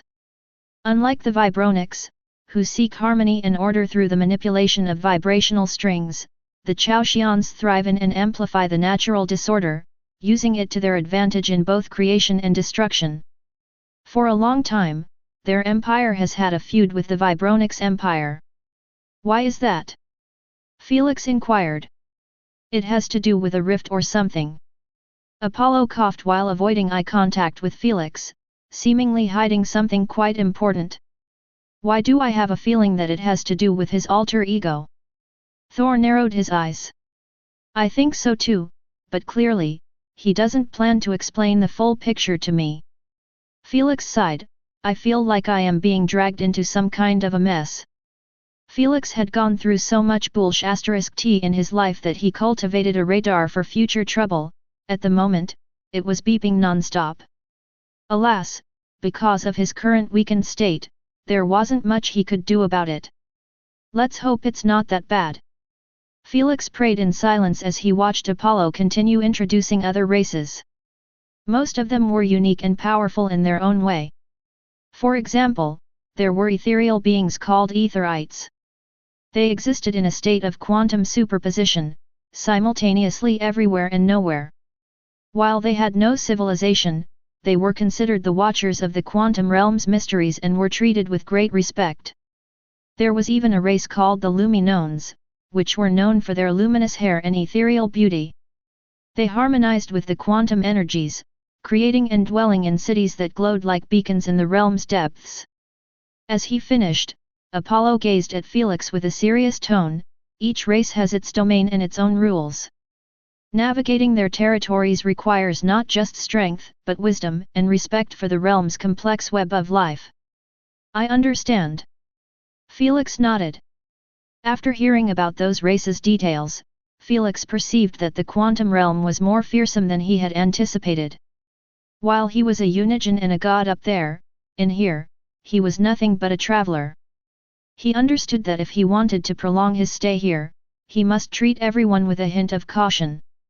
Otherwise, he wouldn't know how he died. So, which race have you decided on? Apollo asked with a sly smile. Felix's eyelids twitched after realizing that even though he was given many options, in reality, he had only one viable race to pick from the bunch. The rest were either too highly profiled or too difficult to pull off the disguise, such as Chaoxians or Vibronics. Curse you! In the end, Felix lamented in resignation and accepted his fate, pointing his finger at his chosen race. Hee, trust me, you are going to look fabulous. Apollo chortled in delight. That's what I am afraid of. 1714 Damaged humanoid peacock. Soon, Felix used his envy laws to mimic the appearance of the picked race with some personal modification. Cling! Cling! The celestial chains immediately tightened around Felix and introduced him to a world of pain after he tried to use his laws again. Felix gritted his teeth, fought the pain, and continued designing his appearance. Do you need any help? Apollo offered with a sympathetic look.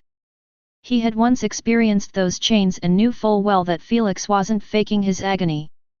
No. Felix uttered with great difficulty.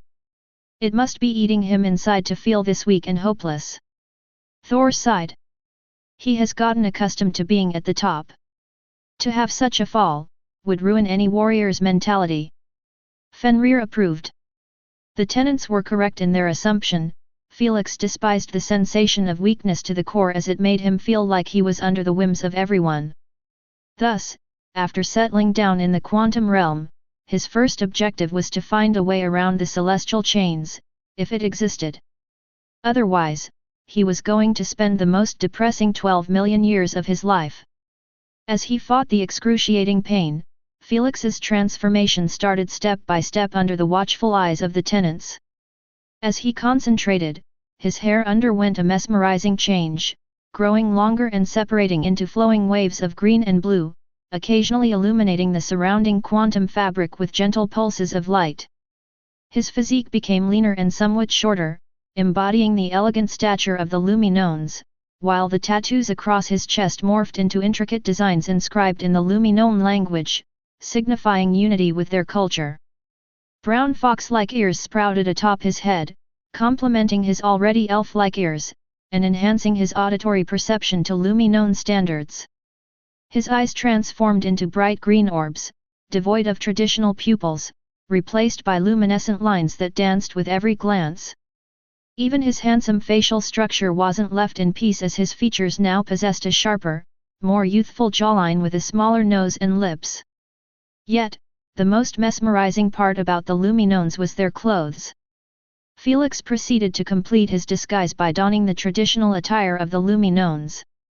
He slipped into boots crafted from a material that absorbed and reflected the quantum realm's vibrant energies, followed by green jeans that hugged his leaner frame perfectly, each movement causing them to shimmer subtly. The centerpiece of his ensemble was a long dark green jacket, adorned with intricate lines that pulsed gently, harmonizing with the quantum realm's ever-shifting light. These lines, a signature of Luminone craftsmanship, seemed alive, resonating with the energy around them. As Felix adjusted the jacket, the transformation reached its zenith, rendering him utterly unrecognizable. Even those who knew him best would walk by without a second glance, his appearance now a perfect blend of Luminone elegance and the quantum realm's mystique. Fabulous! Absolutely fabulous! Unbothered by Felix's pained groans and sweaty forehead like he had just gotten through hell, Apollo started applauding with a wide delightful grin. Shut up! Felix said with an irritated tone as he got accustomed to his new form. You do kinda look weird. Candace giggled. Is this quantum realm's beauty standard? You look like a deformed elf with a hair obsession. Lord Loki roasted after a burst of laughter. Come on now, don't say that. Thor chuckled, he already will be having a difficult time living like this. No need to pour salt in his wounds. The rest of the tenants each chipped in with their roasts and unique remarks, leaving no ground unturned. All he could do was listen to them with his mouth twitching, unable to muster a single retort. Don't listen to them, darling, you will always look handsome to me. Lilith said with a loving tone, even if you resemble a damaged humanoid peacock. Humanoid peacock, haha. He does kinda look like one. As expected, leave it for the witch for perfect insults. The tenants usually came in Felix's defense whenever Lilith insulted him, but not this time. Felix's new pissed-off expression was too cute, it made them unable to hold back their laughter. To be honest, they couldn't be blamed for such a reaction.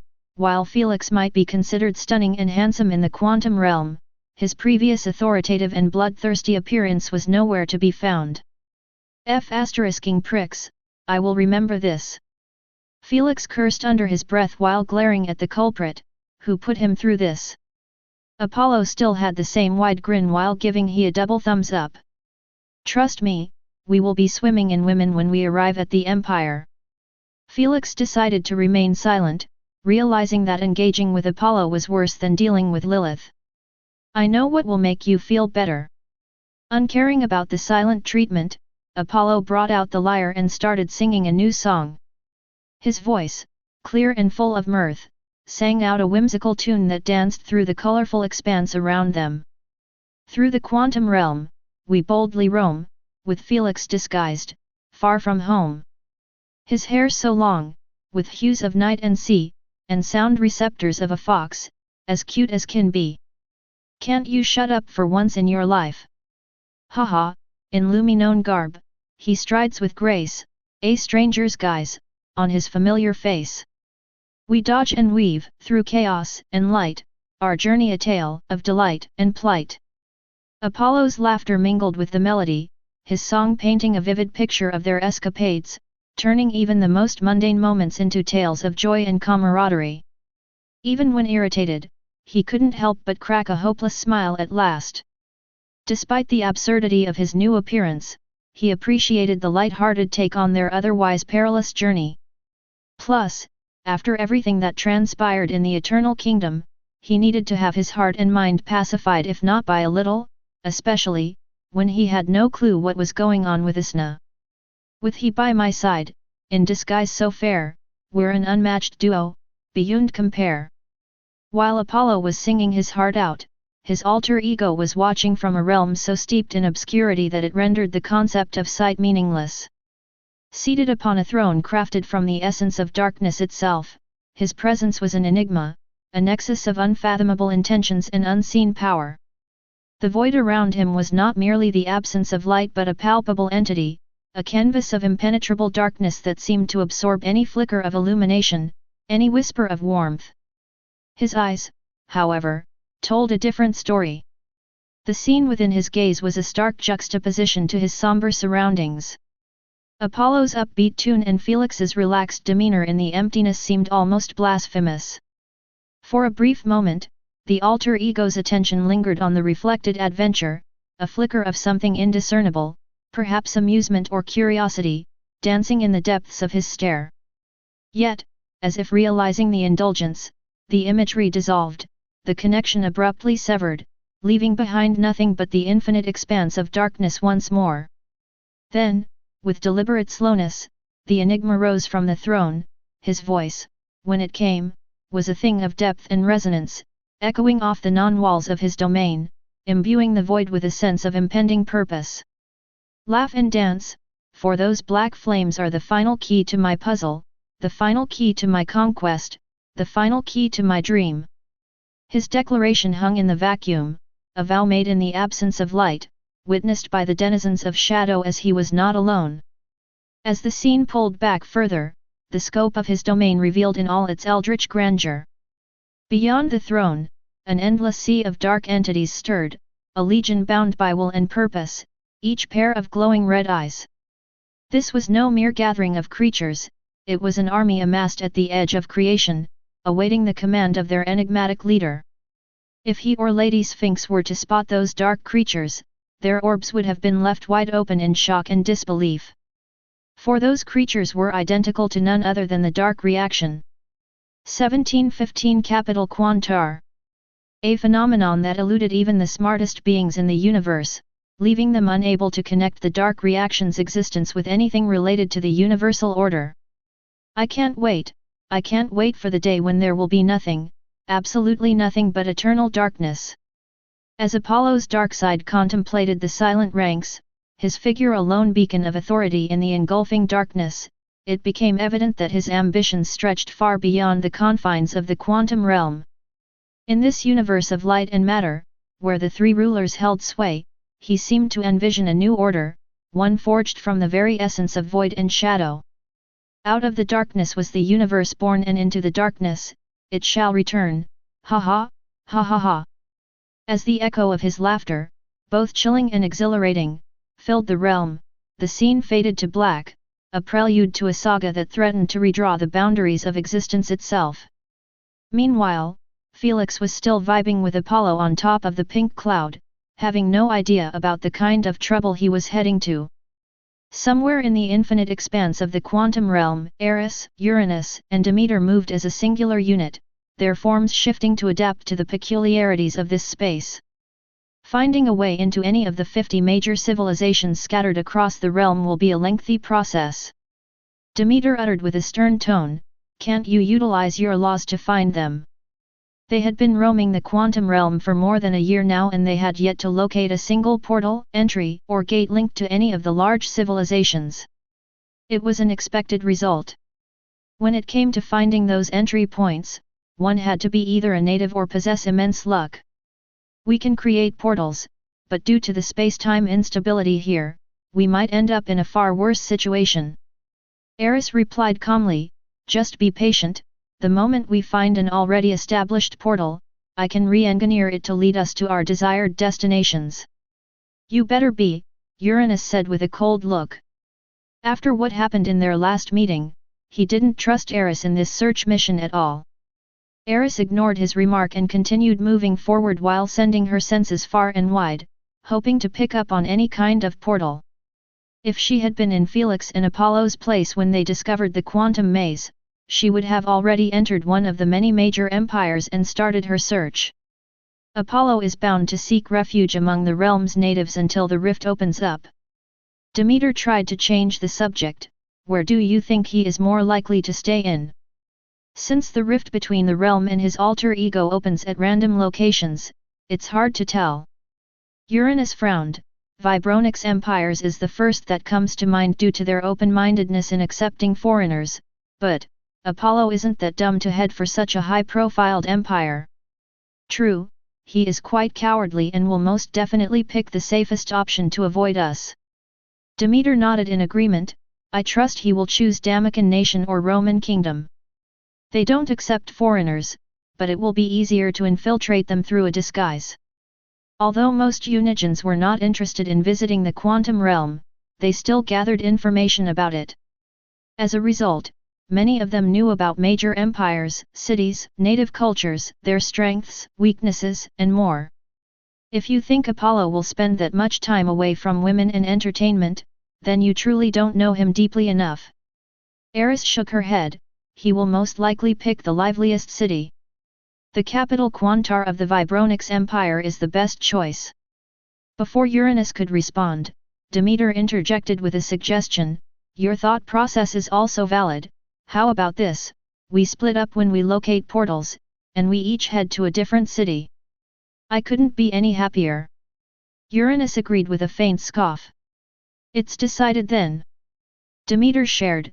"Uranus will head towards the Vibronix Empire since you are more attuned with the laws there, while we choose another location." Eris shrugged her shoulders in agreement, and the party persisted on its journey. Just like Ares, Unigens preferred to work solo since they trusted in their capabilities more than anyone else. Since the three rulers couldn't care less about how the mission was handled as long as the results were favorable, they were given free rein to do as they pleased. Over 8 months passed since Felix entered the quantum realm. Felix and Apollo had already discovered the nearest entry point leading to the Vibronix Empire. If it wasn't for Apollo's alter ego's guidance whenever they got lost, they would have spent more than centuries heading toward nowhere. However, the entry point merely threw them somewhere random in the Vibronix Empire's territory, which was massive in its own right. Fortunately, Apollo's alter ego knew the directions, and this allowed them finally to travel at the speed of light without worrying about missing portals or such. After some time, Apollo slowed down his speed until they came to a halt. "Why have we stopped? Have we Whoa-ah-ah." Before Felix could finish his question, an odd exclamation escaped from his lips after being welcomed by a sight that was both bewildering and breathtaking. A marvelous colorful city of vibrational engineering was presented before them. The buildings themselves were unlike anything in the known universe, designed to resonate harmoniously with the natural frequencies of the realm. They stood tall and slender, crafted from materials that shimmered with translucency, reflecting the city's ever-changing mood. The architecture was fluid, with structures pulsating gently, as if breathing, their forms subtly shifting in response to the vibrational energies coursing through the air. Vehicles, if they could be called that, floated without making contact with the ground, propelled by harmonic resonances that allowed for smooth, soundless travel. These crafts varied in size and shape, accommodating single passengers or groups, all moving in a synchronized ballet that avoided any collisions or disruptions to the city's harmonic flow.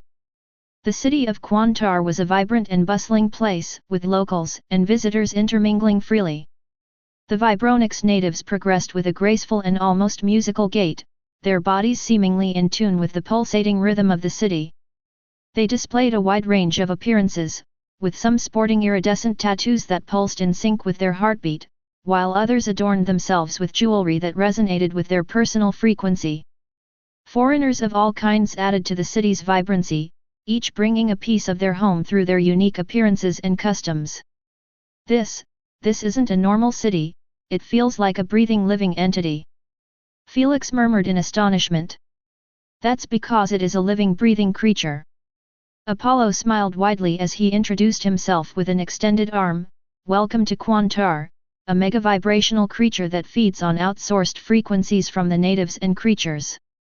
In return, it protects the citizens from the dangers of the quantum realm. Felix was left stunned as he gazed at the city, not spotting a single hint of this metropolis being an actual creature besides its liveliness. You joking, right? You will find out when we step inside. Apollo chuckled as he took Felix toward the city's main gate. 1716 The Frequencies Hub. As Felix and Apollo approached the main gate of Kwantar, they found it majestically unguarded, its gates flung wide open in a welcoming gesture to all who wished to enter. The entrance was a grand archway that pulsed with soft, inviting light, echoing the city's foundational principle of harmony and openness. Around them, a diverse crowd of natives and visitors of all shapes, sizes, and colors flowed in and out of the city, each contributing to the vibrant life that defined Kwantar. Stepping forward to cross the threshold into the city, Felix experienced a sudden and unexpected sensation. His entire body began to vibrate as if resonating with an unseen force. In that brief instance, Felix felt an inexplicable connection to Kwantar, as if the city itself had accepted him by syncing his frequency with its own.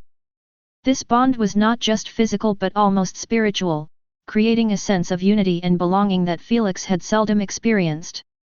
He glanced at Apollo, who offered a reassuring smile, as if to say, "Welcome to Kwantar." "What's this?" he asked with a surprised tone. "That's the Kwantar linking you with itself and to the city's frequencies hub.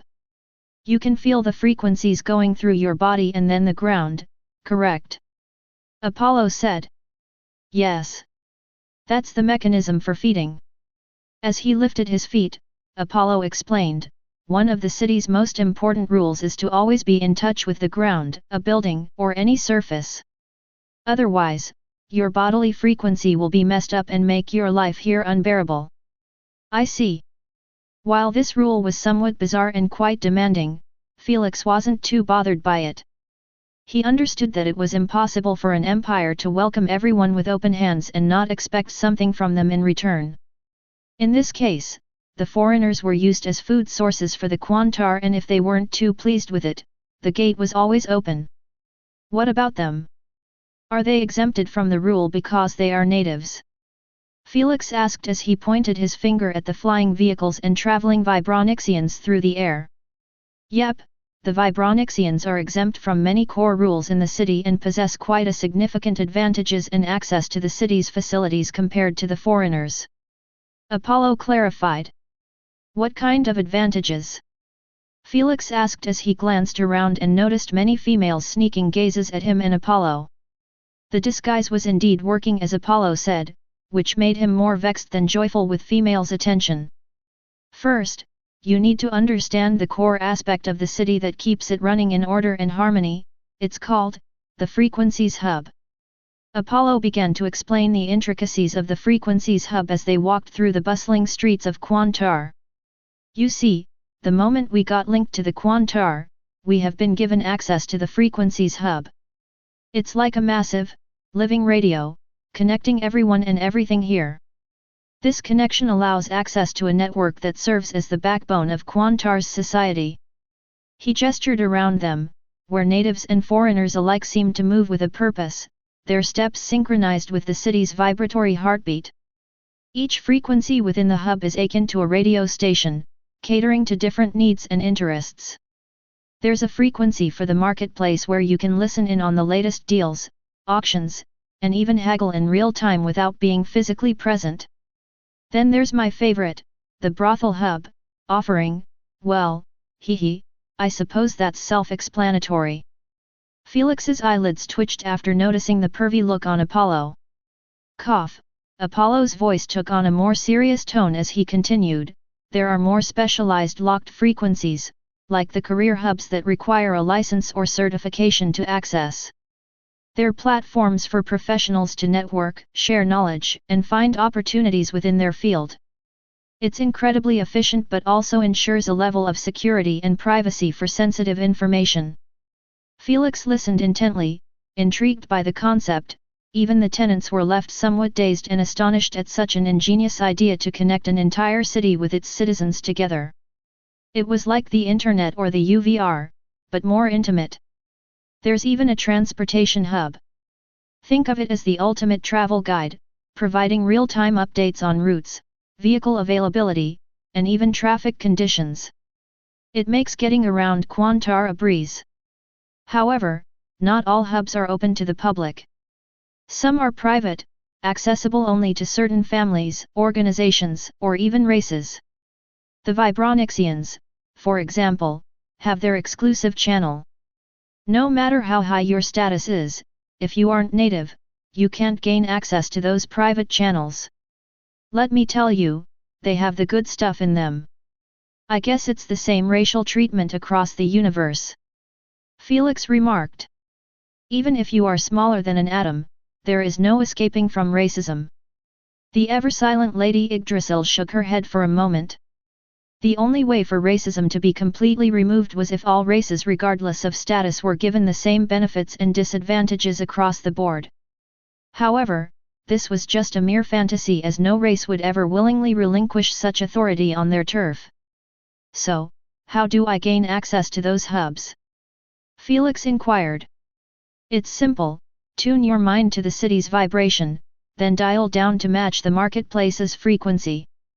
It's like finding the right radio station, the complicated part is handled by the Kwantar. Apollo instructed with an encouraging nod. Felix closed his eyes, focusing on the vibrational essence that enveloped them. At first, the task seemed straightforward, but as he connected, a cacophony of voices bombarded his senses. Christos quasi ad vili pretium. Sis, Emery id volo. Nodos magnos opus est. The noise was overwhelming, with vendors shouting their wares, customers haggling loudly, and countless other transactions occurring simultaneously. The worst part? He couldn't understand anything as no one was speaking the common universal language. Felix winced, the discord grating on his nerves. Apollo observed Felix's struggle with a slight chuckle. I forgot to mention, it's a bit similar to stepping into a bustling market square. Now, you need to learn how to filter out the noise. Focus on zoning out the unwanted frequencies. It's about picking the signal you want to hear amidst the chaos. As for quantum quasi-language, this will do the trick. Apollo stated as he placed 2 fingers on Felix's forehead and forwarded all the necessary information needed to master the quantum realm's quasi-language. Since both of them were unigens, the learning curve for them was non-existent. Even through the barrage of noise, Felix managed to master the new language instantly and began to somewhat understand what everyone was clamoring about. Still, there was too much noise to work with. Taking Apollo's advice to heart, Felix concentrated, attempting to isolate the frequencies, to sift through the auditory barrage. Gradually, the surrounding clamor dimmed, except for one clear voice that rose above the rest, an auctioneer, vigorously conducting his sale, and the distinct responses of eager buyers in his private hub. The transformation in Felix's perception was remarkable. Where there was once a tumultuous sea of sound, there now existed a focused stream of communication between the auctioneer and his audience. 1,000 quasi-lira for the desire enhancer vial. 1,200 quasi-lira. 1,300 lira. 2,000 here. 2,000. Is there anyone willing to pay more? Silence. Fellas. This is the one and the only desire enhancer vial. If consumed right before engaging in any act related to pleasure, it will double the sensation. You can't miss this. Some murmurs followed, but still, no one placed another bid. This forced the auctioneer to swallow his greed and start calling the offer 3 times before smacking the gavel on a wooden surface. Sold. A gentle applause followed suit and the auctioneer moved to the next item. Felix opened his eyes with a look of fascination on his face. He had just experienced the hustle and bustle of Quantar's commerce in a uniquely direct and intimate way, feeling like he was actually there. See? Just like that. You will get the hang of it later on and realize that it will be near impossible to live in this city without taking advantage of the hubs. Apollo said. It's truly one of the most fascinating systems I have ever come across. Felix complimented genuinely, already anticipating the many possibilities for such a system. However, how does currency work here? If someone bought or sold something, how does the transaction work? Felix wondered. In his eyes, if the buyer or seller were required to meet face-to-face for such an operation, then it would defeat the purpose of having the marketplace hub. Well, not truly defeat the purpose, but it would reduce its efficiency greatly. Give it a guess. Apollo smirked. Felix thought about it for a moment before answering, is there a transaction hub connected to a bank? So if both parties agreed to a deal, they could conclude it remotely similar to this. Spot on. Apollo nodded. However, you need to sign up for the bank, and for that, you need an identity. Do you have an identity? Felix frowned. Is it even possible to get it while in disguise? It's tricky. Apollo smirked faintly, but don't worry, I know someone who will hook you up.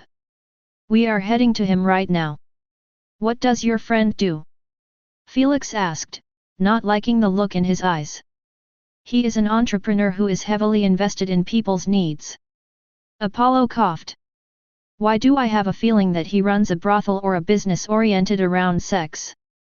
All I can say is that he is a dedicated entrepreneur. Apollo avoided Felix's gaze and kept walking forward. Don't tell me he runs a brothel. Felix's eyelids twitched. I don't know what you are talking about. You are truly going to be the death of us. Felix face-palmed, even a child can predict your movements. Nah. Apollo replied with a childish voice. Sigh. Felix let out a long exhale and stopped talking to him, feeling similar to his brain cells were being drained. 1717 Zephyr, the entrepreneur, scammer. Some time later, Felix and Apollo could be seen venturing into the bustling heart of Quantar City's Red District. They were greeted by the vivid life of its streets, teeming with enticing males and females from a myriad of races, each exuding an allure unique to their origins. Hey, glowing locks! Your hair's brighter than the stars, care to share that shine with me tonight? Tall, fair, and mysterious. How about we explore some hidden frequencies together? Foxy ears, come this way. I've got secrets that'll make you purr. The air was thick with their catcalls and whistles directed at Felix and Apollo. Haha. Next time. Next time. Apollo, ever the charmer, basked in the attention with a grin, absorbing the adulation as if it were sunlight. Felix, on the other hand, found the experience less than pleasant, his irritation mounting with every sultry invitation thrown his way. He had just faced a life-or-death situation against the third ruler, and now he was being harassed on the streets, seemingly returning to his mundane mortal life. "Loosen up, would you?" Apollo chided, noticing Felix's growing discomfort. Without waiting for a response, he seized Felix's arm and guided him through the throng, making a beeline for a particular brothel that seemed to stand out even in the colorful chaos of the district. Upon arrival, they were surrounded by a contrasting calm atmosphere from the noisy outside. The interior exuded an elegant decadence, with soft lighting and sumptuous decor inviting guests to indulge in their desires. At the helm of this den of pleasures stood a short rat-like proprietor with 7 vibrantly colored tails that swayed gently behind him. The moment he spotted Apollo, he squinted his eyes for a moment and then he snapped them open with a shocked expression. "Bolo! Is that really you, old friend? Bolo! Your undercover name is Bolo? Are you f***ing with me?" Felix cursed Apollo telepathically, feeling like he was walking with a time bomb. "How would I know I will become a fugitive?" Apollo defended as he went forward with his arms extended, seemingly seeking a hug from his friend. "Zephyr, who else would be worthy of my beauty? Haha! Where have you been? It's been eons since you visited this old geezer." Zephyr gave Apollo a tight hug, but due to the size difference, his head ended up buried in Apollo's crotch. None of them seemed awkward by it, unlike Felix whose eyelids kept twitching at this ungodly image. "Ah, Bolo, my favorite customer, how I missed you!" Zephyr purred, his eyes glinting with a mixture of greed and delight as he rubbed his head. "You missed me or my money?" Apollo knocked him on the head playfully before letting him go. "How can you say that? Our friendship means more than money." Zephyr acted hurt, but soon he glanced at Felix and the same greedy glint appeared. "Who is this handsome fella? Is he a customer or a potential recruit? Oh, how I hope it's the latter." He muttered the last part, but Felix's keen hearing caught it, making him want to slap the living daylights out of him. "Easy there, he is my only useful connection for black requests." Apollo calmed him down with a knowing glance. Felix remained silent, taking control of his boiling anger. Even though his powers and laws were sealed, the effects on his personality were still running rampant. Now that Felix possessed Hephaestus's laws and the Wrath Law, he was easily irritated and angered. Being a companion with Apollo wasn't making his life any easier. "This is a close friend of mine from my hometown. His name is..." Apollo paused his introduction after comprehending that Felix hadn't given him a new name. "Gone." Felix stepped in smoothly with a straightforward and common name in his disguised race. "Gone, welcome to my fine establishment." Zephyr grinned, "A friend of Bolo is a friend of mine, so feel free to ask for anything. Then, I guess you won't mind helping us with a small favor. We need your help with something discreet." Apollo bit on the chance instantly. Zephyr's ears perked up at the mention of business, his tails twitching in anticipation. "Discreet, you say? My establishment specializes in discretion among other pleasures. Tell me what you need, and if the price is right, consider it done." "How about we go somewhere private first?" Felix spoke indifferently. "My apologies. How impolite of me." Zephyr extended his hand welcomingly, "Please follow me." Zephyr led Apollo and Felix through the bustling energy of the brothel, navigating the corridors with a practiced ease that belied his seemingly frivolous nature. They arrived at a nondescript door at the end of a hallway, which Zephyr opened with a flick of his tail, revealing a hidden backroom that served as his office. Once inside, the atmosphere shifted dramatically.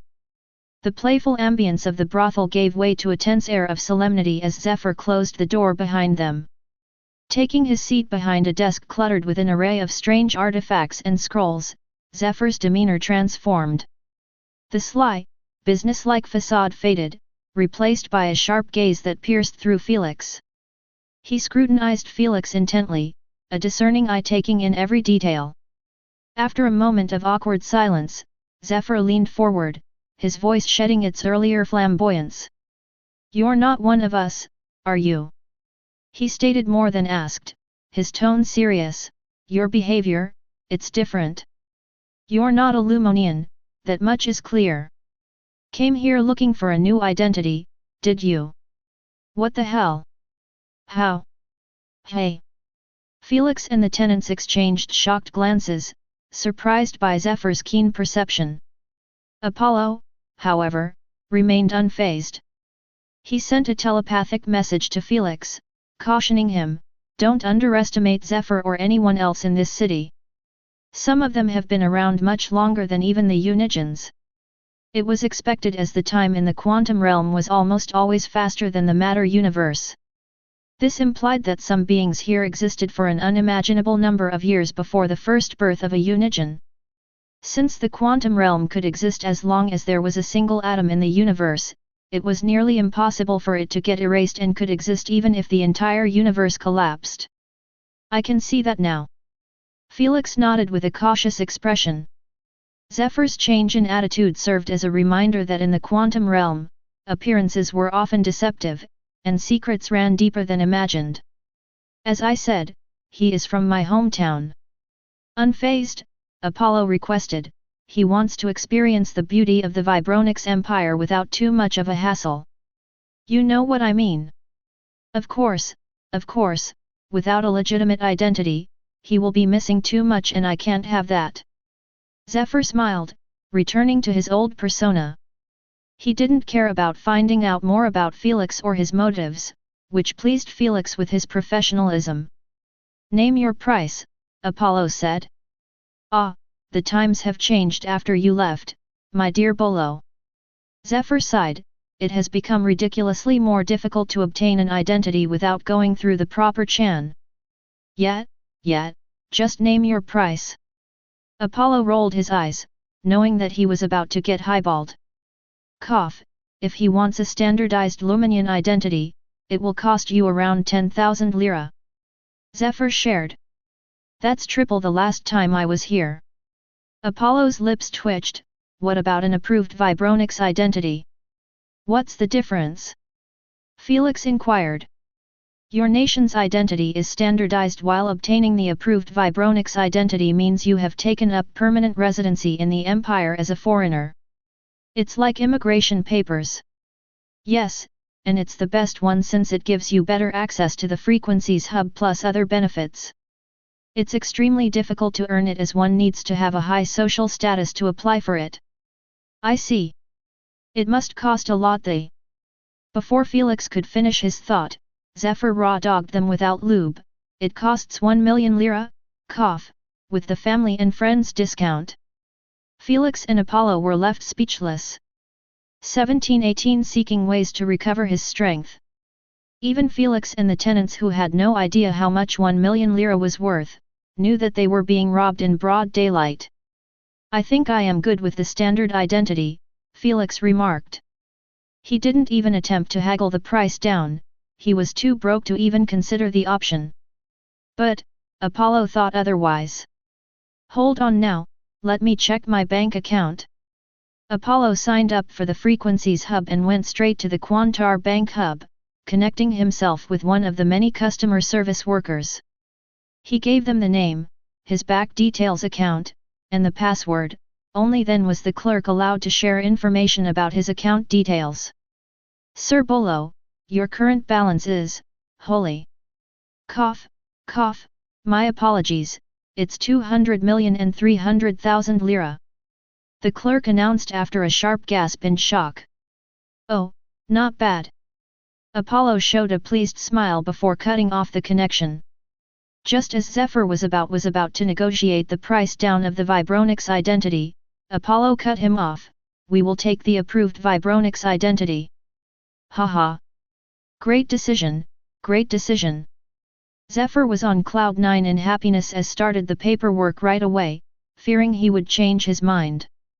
Zephyr was on cloud 9 in happiness as started the paperwork right away, fearing he would change his mind. But, for two conditions. Do tell. You provide us with temporary accommodation until you complete your work on our identities. Additionally, you furnish us with details of any unfamiliar creatures entering the city and newly discovered locations at an accelerated time. Apollo said. Deal. Without an ounce of hesitation, Zephyr agreed to the deal as he had nothing to lose. He had plenty of empty rooms in his brothels across the city. As for the information, while he usually sold them for a decent price, he didn't mind giving them as a freebie for such a lucrative deal. To put into perspective how much 1 million lira was worth, he needed his entire brothel franchise to be working at maximum capacity daily for an entire decade to reach such a number. You can head back to the lobby, one of the girls will take you to your rooms. Zephyr winked at them. If one of them caught your eyes, don't hesitate to call me. I have you covered free of charge for the entire duration of your residency. Haha, don't mind if I do. Apollo wasn't shy at all. Some time later, Apollo was sitting on a red heart-shaped love bed while Felix was staying as far as possible from it, sitting on a cushion near a window. How come you have this much money on you? I thought you would blow it all in drugs, girls, and parties. Felix asked. I did blow most of it, but I was quite smart to invest the crumbs in compound interest before I left. Apollo chuckled. With the massive time difference, a measly 10,000 lira has turned into 200 million lira. 200 million? You rich, rich. Felix raised an eyebrow in surprise. For now. Felix sighed as he saw Apollo's grin, knowing he'd waste it all again. On a serious note, you should study more about luminones. Apollo advised. Zephyr isn't he the only one with such keen perception. Even if you obtained a legit identity, it will do no good if you can't act the part. I know, Felix replied with a hardened expression. Felix had no interest in allowing any other person to pick up on his disguise again. For that to work, he needed to study everything about luminones to mimic them to perfection. This is all I know about luminones. If you still need more, seek Zephyr's help. As long as he works on your identity and hasn't gotten paid, he will break his back for us. Apollo smirked as he forwarded some information about the luminones race. Felix received the information and glanced at them. As expected, his mannerisms were totally off compared to the real luminones. They were more in tune with the quantum realm's energies and this made their personalities on the softer and elegant side. With their handsome appearance added to the picture, it made them resemble celestial angels roaming the streets. But in the case of Felix, he always had a cold frown like someone owed him money. This made him resemble a fallen angel. I will try my best to play the part, Felix assured. You better be, Uranus, Eris, or the others will search the Quantar city for us and I don't want my stay here to be short-lived. Now, if you would excuse me, I have some new listeners to entertain. Apollo jumped out of bed and dashed outside of the room with a pervy wide grin. Thud. As the door was closed behind him, Felix shook his head in resignation at Apollo's shenanigans and turned to gaze at the view from the window. The Quantar city could be said to be one of the most beautiful metropolises he had ever stepped in, it could even contend against the Celestial City. Yet, he wasn't in the mood to enjoy the view as his mind was filled with thoughts about how to recover some of his strength. Felix switched to his wisp in his consciousness space and found that the tenants were all over the place. Guys, any ideas? How about returning to the vibration manipulation? It will allow you to control quantum energy. Elder Kraken suggested. Quantum realm is a bit similar to the spirit realm in the sense that all you require is some affinity and understanding to start working with an element. During Felix and Apollo's journey across the realm, he had been taught most of the things related to the quantum realm as an entity. Here, creatures or intelligent life forms were all born with different attunement to the available elements or laws in the realm. Some were highly attuned to manipulate chaos like Chaoxians, and some were attuned to vibration like Vibronics. In the case of luminones, they were born with different attunements, from light, darkness, vibration, chaos, space, time, and other peculiar elements used to build the quantum realm. For example, this entire city wasn't built off wood, metal, or such elements, they somehow resemble them, but in reality, they were made out of quantum energy.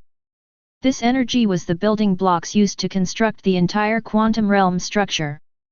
Without it, there would be nothing but an infinite void without a single hard surface to stand on. Just like everything else, it was created out of vibrational strings, which implied that the controllers of the vibrations were the controllers of the quantum realm. That's why the Vibronics Empire was one of the top 3 strongest and greatest civilizations in the quantum realm. I was already planning on doing it. Felix approved of the suggestion with a wry smile. Who would have known that my training in the spirit realm would have led me to use vibration element here? He always understood that learning the vibration element would come in handy sometime, but he didn't expect it to be like this. He wasn't complaining at all. Still, I require more than that. Felix frowned. My vibration manipulation is nowhere as good as the Vibronics or Uranus. So, if I end up against them down in the future, they will always have an edge over me even if the base strength was standardized. Well, you can use whatever was left of celestial energy within you. Lord Marduk soon shook his head, but, without being able to harvest it again, it is a limited power spike. I am planning to save it for emergencies. Felix felt the same. After he finished, no one else spoke. Everyone seemed to be deep in thought, trying to figure out a method to help out of his dilemma. However, with Felix's void, fire, and 7 sins laws sealed, it wasn't that easy. What about Zeus and Poseidon's cores? Is it possible to ascend with them while sealed? If yes, will the chains extend their seal to them too, or not? Lady Sphinx contemplated a bit out of the box with her suggestion. I think you are on to something. Felix held his chin with a hint of excitement in his eyes. Since my ascensions function only because my 7 Hydra tails are considered separate entities. Then, if I ascended now, there might be a slim chance that the universe would not chain them too. This will help me obtain water/lightning related laws. Is there even such a loophole? Thor elevated an eyebrow in surprise. There is only one way to find out. 1719 The Third Ascension. Without further ado, Felix went to the center of the room and sat on the floor with his legs crossed. Are you sure about this? Cyclope asked with a slightly concerned tone, knowing that Felix was already weakened to the limit and he shouldn't add more to his struggle. What choice do I have? Felix shook his head. He understood that his options were too limited. If he wanted to survive in the quantum realm without relying on Apollo's assistance, he had to do something to alter his current state.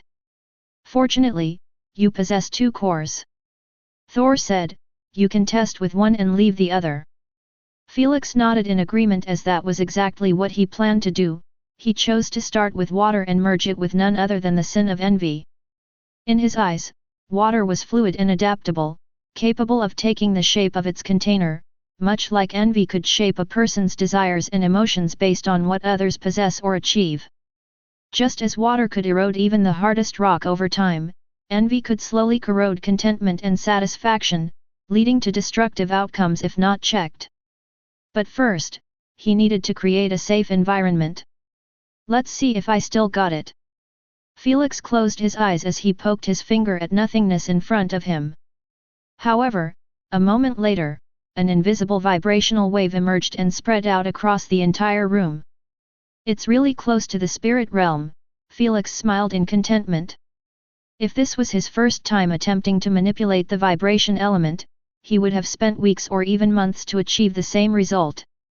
That's because the spirit realm relied on the sense of imagination coupled with a logical understanding to manipulate elements. However, in the quantum realm, he was legit manipulating the vibrations. If he didn't have his training, he wouldn't know where to start. You will be even better if you had a teacher showing you the way. Ramongandra said. Well, this place is filled with great vibration manipulators. Candace sighed, the only issue is that he might struggle convincing one of them to help him. Based on what everyone heard about the Vibronics race, they might be open-minded, intellectual, and somewhat peaceful, but deep down, they had a massive superiority complex. They believed themselves to be the apex race in the quantum realm, above all, and below none. Thus, even when Luminones were one of the few races born with the ability to harness vibration too, Vibronics never considered them as equals or bothered to part ways of their teaching to them. I learned this much on my own and I will continue doing so. Felix replied calmly, having no interest in begging anyone to teach him. Gone were the days where he relied on people's assistance. Now, he would welcome anyone's help with open arms, but he would never lower his pride for it.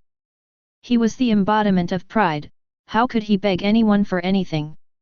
I guess this is enough to conceal the noise. Felix remarked after establishing an invisible vibrational barrier that repelled and contained noise.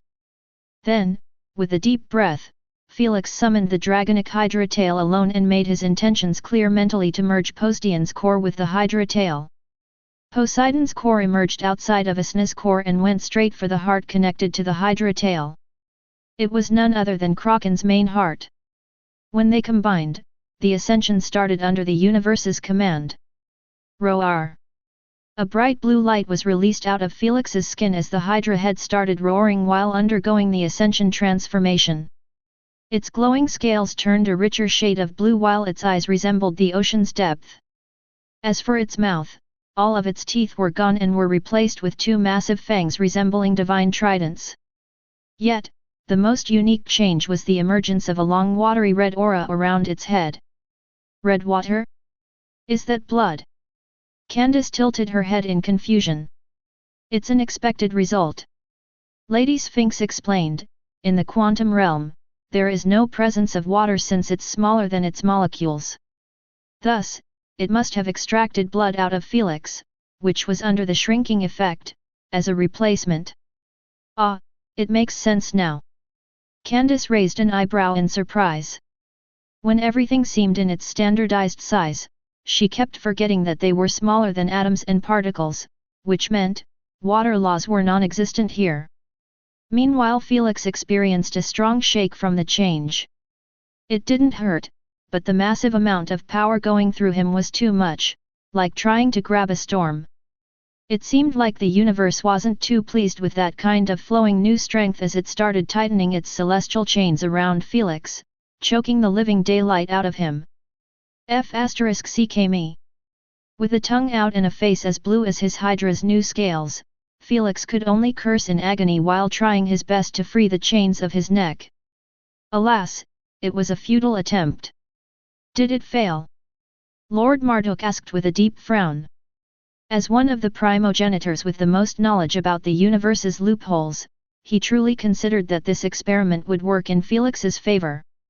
After all, the universe had no consciousness to differentiate between Felix and his Hydra tails even when they share the same body. If it couldn't do this, then, technically, it ought to not punish Felix over the ascension of a new tail since it was considered a singular entity. It's too soon to tell. Lady Sphinx replied with a thoughtful look, he might be suffering from the punishment of obtaining the enhancement strength of the ascension. I think the same. Elder Kraken nodded in support. While the laws are considered a main part of the Hydra tail and Felix was simply tapping into them, the strength enhancement was related to him primarily, thus, he can't escape from the punishment. Come on, Felix, you must survive through the ascension and the chains shall leave. Candace encouraged with a hopeful tone as she watched Felix accept his fate. Arg! He stopped fighting them and kneeled on the floor, taking profound breaths once in a while with great difficulty. Pain was Felix's childhood friend, accompanying him in every step of his life. Yet, even if he combined everything he experienced before, it would still not be close to this hellish agony. He experienced like his soul was being ripped apart slowly and then healed, to repeat the process again and again. Still, this was not even close to killing him or making him pass out, he had been through too much bullshit to fall under the universe's might. With determination and resolve that could move mountains, Felix remained awake with bloodshot eyes until the Ascension's enhancement boost ended. The moment it was done, Poseidon's core settled neatly in its new home, Kraken's heart. Cling cling. The celestial chains broke into light particles after one last tight grasp that stole Felix's breath away, seemingly warning him not to pull such crap again. Huff. Huff. While there was no oxygen to breathe in the quantum realm, Felix was still left huffing for breath, taking in invisible quantum energy and releasing it out again. Mother Fasterisker, does pain follow me wherever I go? Felix cursed with a hateful expression as he lay on his back, his chest rising up and down. I have to say, you must be the first person to experience pain in almost all realms in the universe. Lord Loki joked in amusement. The others followed suit with faint chuckles. It's not funny, Felix complained with an irritated expression as he tried his best to stand back on his feet again. 1720 A long-awaited message. Check if it worked. Lady Sphinx said. Give me a moment to catch my breath, Felix said with a look of dread, knowing that if he tried to test it now and it was a failure, he would go through the same agony. So, he cleaned himself and sat down for a couple of minutes of meditation. While he doing this, he checked on his new enhancements. I can't get a good reading in here. With force being standardized across the board, even when he felt like his body had improved, he couldn't really find out by how much.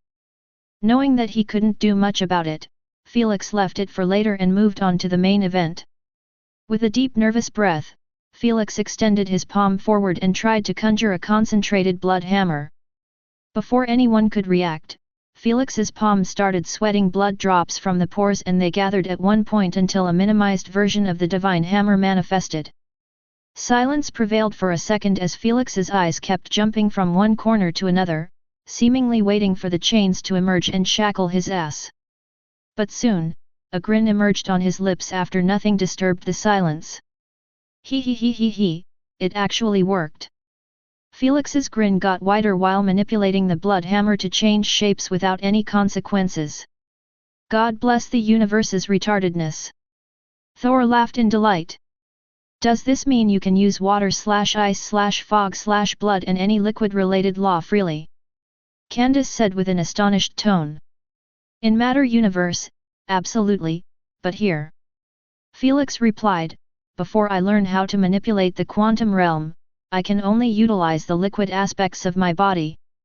Since blood is the dominant aspect, you will most likely become a bloodbender. Fenrir sneered, who would have known, there is no escaping from that bastard Mananangle's blood manipulation. Bloodbending, I can work with this, but not too much. Felix narrowed his eyes, not a single creature in the quantum realm has a drop of blood in them. While I can fool everyone and make them believe it's a new kind of liquid energy, Uranus, Eris, and the others will most definitely recognize it. As mentioned before, the entire structure of the quantum realm was based on quantum energy that could be manipulated to be turned into almost anything.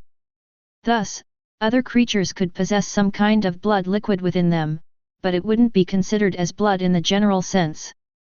It acted and resembled liquid, but it was still considered a quantum liquid and behaved as such. Just like the concept of electricity might not directly apply due to the fundamental differences in physical laws at such tiny scales. The quantum realm was governed by quantum mechanics, where the behavior of particles and forces could be very different from classical physics. Electricity in the macroscopic world was the flow of electrons, which were subatomic particles. At the quantum level, electrons still existed. However, the way electricity behaved, like current flowing through a wire, didn't exactly fit. On the other hand, quantum effects like superposition and entanglement could lead to phenomena that might be thought of as quantum electricity in a loose sense, but these would be fundamentally different from classical electricity. This was how Zeus was able to create the ability quantum storm, which relies on this principle to create a superposition electrical storm capable of striking even within targets. All in all, the quantum realm was a place of total mayhem, but there was a sense of order and logic in how life could exist and be supported. The key to this order was quantum energy. Indeed, you can't rely on your blood too much. Thou have to master quantum energy manipulation, so you can turn this energy into quantum liquid, quantum electricity, and whatnot, which in turn, would provide you with at least 50% of the law's potential. Lady Sphinx disclosed. I understand. Felix nodded while cancelling the blood hammer and returning his blood inside. How about Zeus' core? Candace inquired, will you ascend again now? Hell no. Felix shivered, I need some time to prepare mentally again now I know what awaits me. Plus, I am certain the universe is going to double down on the punishment to stop me from going against its orders. The universe's orders were clear, he must not use his laws until the duration of the punishment ends. Each time he broke the order, the universe doubled down on its punishment. So, Felix decided to chill in his room for the next few days and get accustomed to blood bending, vibration manipulation, and maybe even give creating quantum energy a try. Though, he was certain he was going to fail as he had no clue how to pull it off. Meanwhile, in the consciousness space, everyone returned to their matters, some started reading books, some played chess, some conversed intelligently, and some were just an absolute menace to the others, Thor and Loki. What's up with you? Thor arched an eyebrow as he noticed Loki halt mid-antagonization of Lord Shiva, and gaze into the distance absent-mindedly. Ah, nothing, just thought of something. Lord Loki broke out of his daze at Thor's voice and started staring at Lord Shiva with the same mischievous look. However, at the depths, a hint of seriousness was buried. Thor believed him and started discussing a new method to screw with Lord Shiva to get rid of some boredom. But, Lord Loki's main focus had already switched to his real body, which was next to Queen Ai's main operating system at the depth of the Metal Race Galaxy. He switched because he received a message from Queen Ai, a message he had been waiting for ever since he created the UVR and Queen Ai. The goal has been reached, 57 worth of data has been absorbed. The spiritual level is now equal to a Unigen at peak strength based on the data provided. Queen Ai announced monotonously, ready for the next step, awaiting orders. In the creepy glow of a sophisticated laboratory, Loki, with his captivating female form, stood before a medical pod unlike any other. Inside, a vast, silver brain floated in a bath of iridescent green liquid, a complex network of tubes feeding into it, each pulsing with unseen energy. He gazed at it, his expression unreadable, lost in thought. Finally, breaking the silence with his soft, commanding voice, he murmured, "Hold the next step, a new source of boundless data has emerged." Understood. Queen Ai agreed without questions asked. Lord Loki sat on the closest chair and with a deep sigh, he closed his eyes and rubbed his eyelids in exhaustion. After witnessing the events in the dream realm, it's clear I am far from my envisioned target. I need to feed the Queen with more data, much more, otherwise, all of this work, all of this effort would go to waste. As he stared at the ceiling, his words lingered in the air, leaving a sense of madness hidden in his gaze.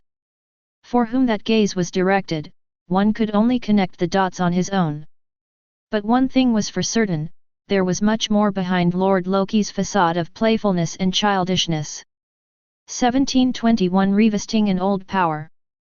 A couple of weeks later, Felix and Apollo had settled nicely in the brothel. One could say, Apollo had settled a bit too much.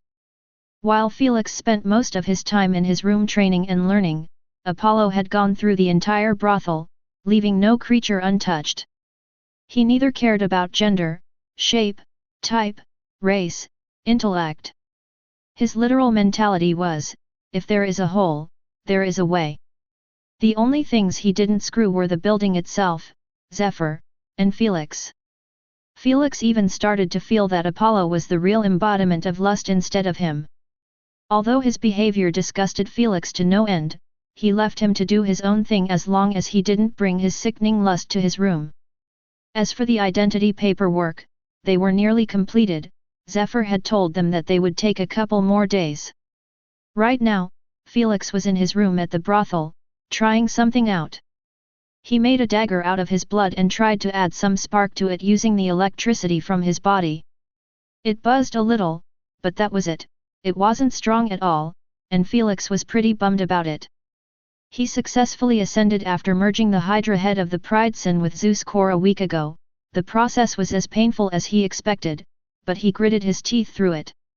He had chosen the sin of pride since it was more compatible with the regalness and dignity of lightning, but at the same time, its insane explosiveness. Just like a prideful emperor, he was always dignified and above the rest, but the moment his pride was touched, he retaliated with the strength of the gods. This isn't going to work, he said to himself, feeling a bit down. While he could manipulate the quantum electricity, which mimicked the general electricity in behavior, he had to create quantum energy first or at least find a way to control it. After all, quantum electricity wasn't roaming everywhere. It was just like the situation with elemental energy/neutral energy. Quantum energy was the neutral energy in the quantum realm, and the only way to convert it into elemental energy was by possessing the conversion elemental technique, being a unigen, or the universe handed it personally as an innate ability. In this case, Felix could sense the existence of the invisible quantum energy all around him, but he had no clue how to communicate with it. He had already asked Zephyr about this, hoping for some useful information. Alas, what he told him shattered his hopes.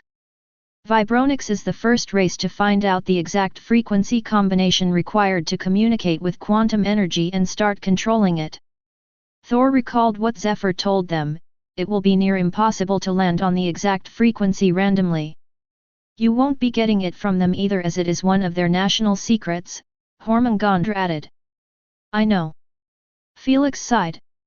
He was told that not even the Vibronics civilians were given the secret, since it would allow them to reshape reality too, and it would make it harder for the Vibronics royal family to maintain order. Thus, he could forget about getting it from them. There must be another way. Felix walked around the room with his chin resting on his hand, trying his best to brainstorm a new method. He understood that in the quantum realm, the vibrational strings could not turn into any type of matter like in the real universe. That's because the first level of the quantum realm was considered as a singular dimension between the vibrational strings and the matter universe. That's why it was called a realm on its own instead of a mere extension of the matter universe. Thus, even Uranus wouldn't be able to control those vibrational strings to create matter straightaway, since they were smaller than particles. If he had no clue about the quantum energy's frequency, he would be the same as the rest of the Vibronics civilizations, able to manipulate mere vibrational waves, but not alter reality. But, that was far-fetched. As the unigen of vibration, there was no way he wouldn't know the exact frequency. Unlike the Vibronics race, he was the actual embodiment of the vibrations. Thus, Felix understood that he was the same as a sitting duck, waiting to get slaughtered, unless he found a way to tap into the quantum energy. He lay on the bed and sprawled out, resembling a starfish. Then, he stared at the ceiling with a furrowed brow. He was deep in thought, trying to wrap his head around the whole quantum energy conundrum. Nope, that won't work, he mumbled to himself, dismissing yet another idea that fell flat upon closer inspection. And that's just ridiculous, he added, tossing another suggestion into the pile of discarded thoughts. He sighed, feeling the weight of frustration. It was like trying to catch smoke with his bare hands. Every time he thought he was close to a solution, it slipped through his fingers, leaving him grasping at air. Bored and stuck, Felix started playing with his blood. He kept switching its state, from liquid, crystallized, to mist. The moment he gazed at the misty blood roaming around his hand, it suddenly reminded him of one of his unique forgotten powers that he rarely bothered to use after ascending. You got something? Candace asked with a curious look. Hang on a second, his eyes widened as the gears in his mind started turning faster. What if, just what if, I could use my evil energy to corrupt the quantum energy and make it mine? The idea was outlandish, maybe even a bit mad, but Felix couldn't shake off the excitement that bubbled up within him. It was a long shot, but at this point, he was willing to try anything. Which, have you tested this before? Felix asked. I never had to.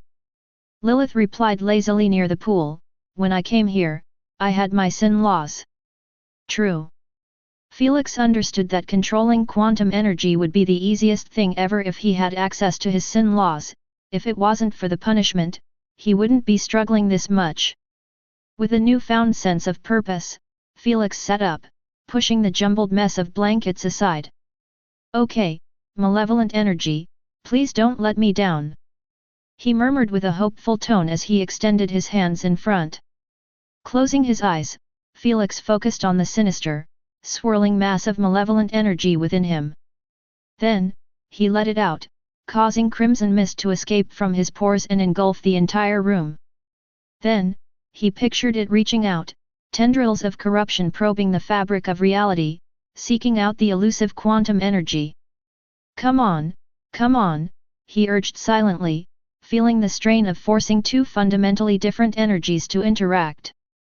At first, there was resistance, like trying to mix oil and water.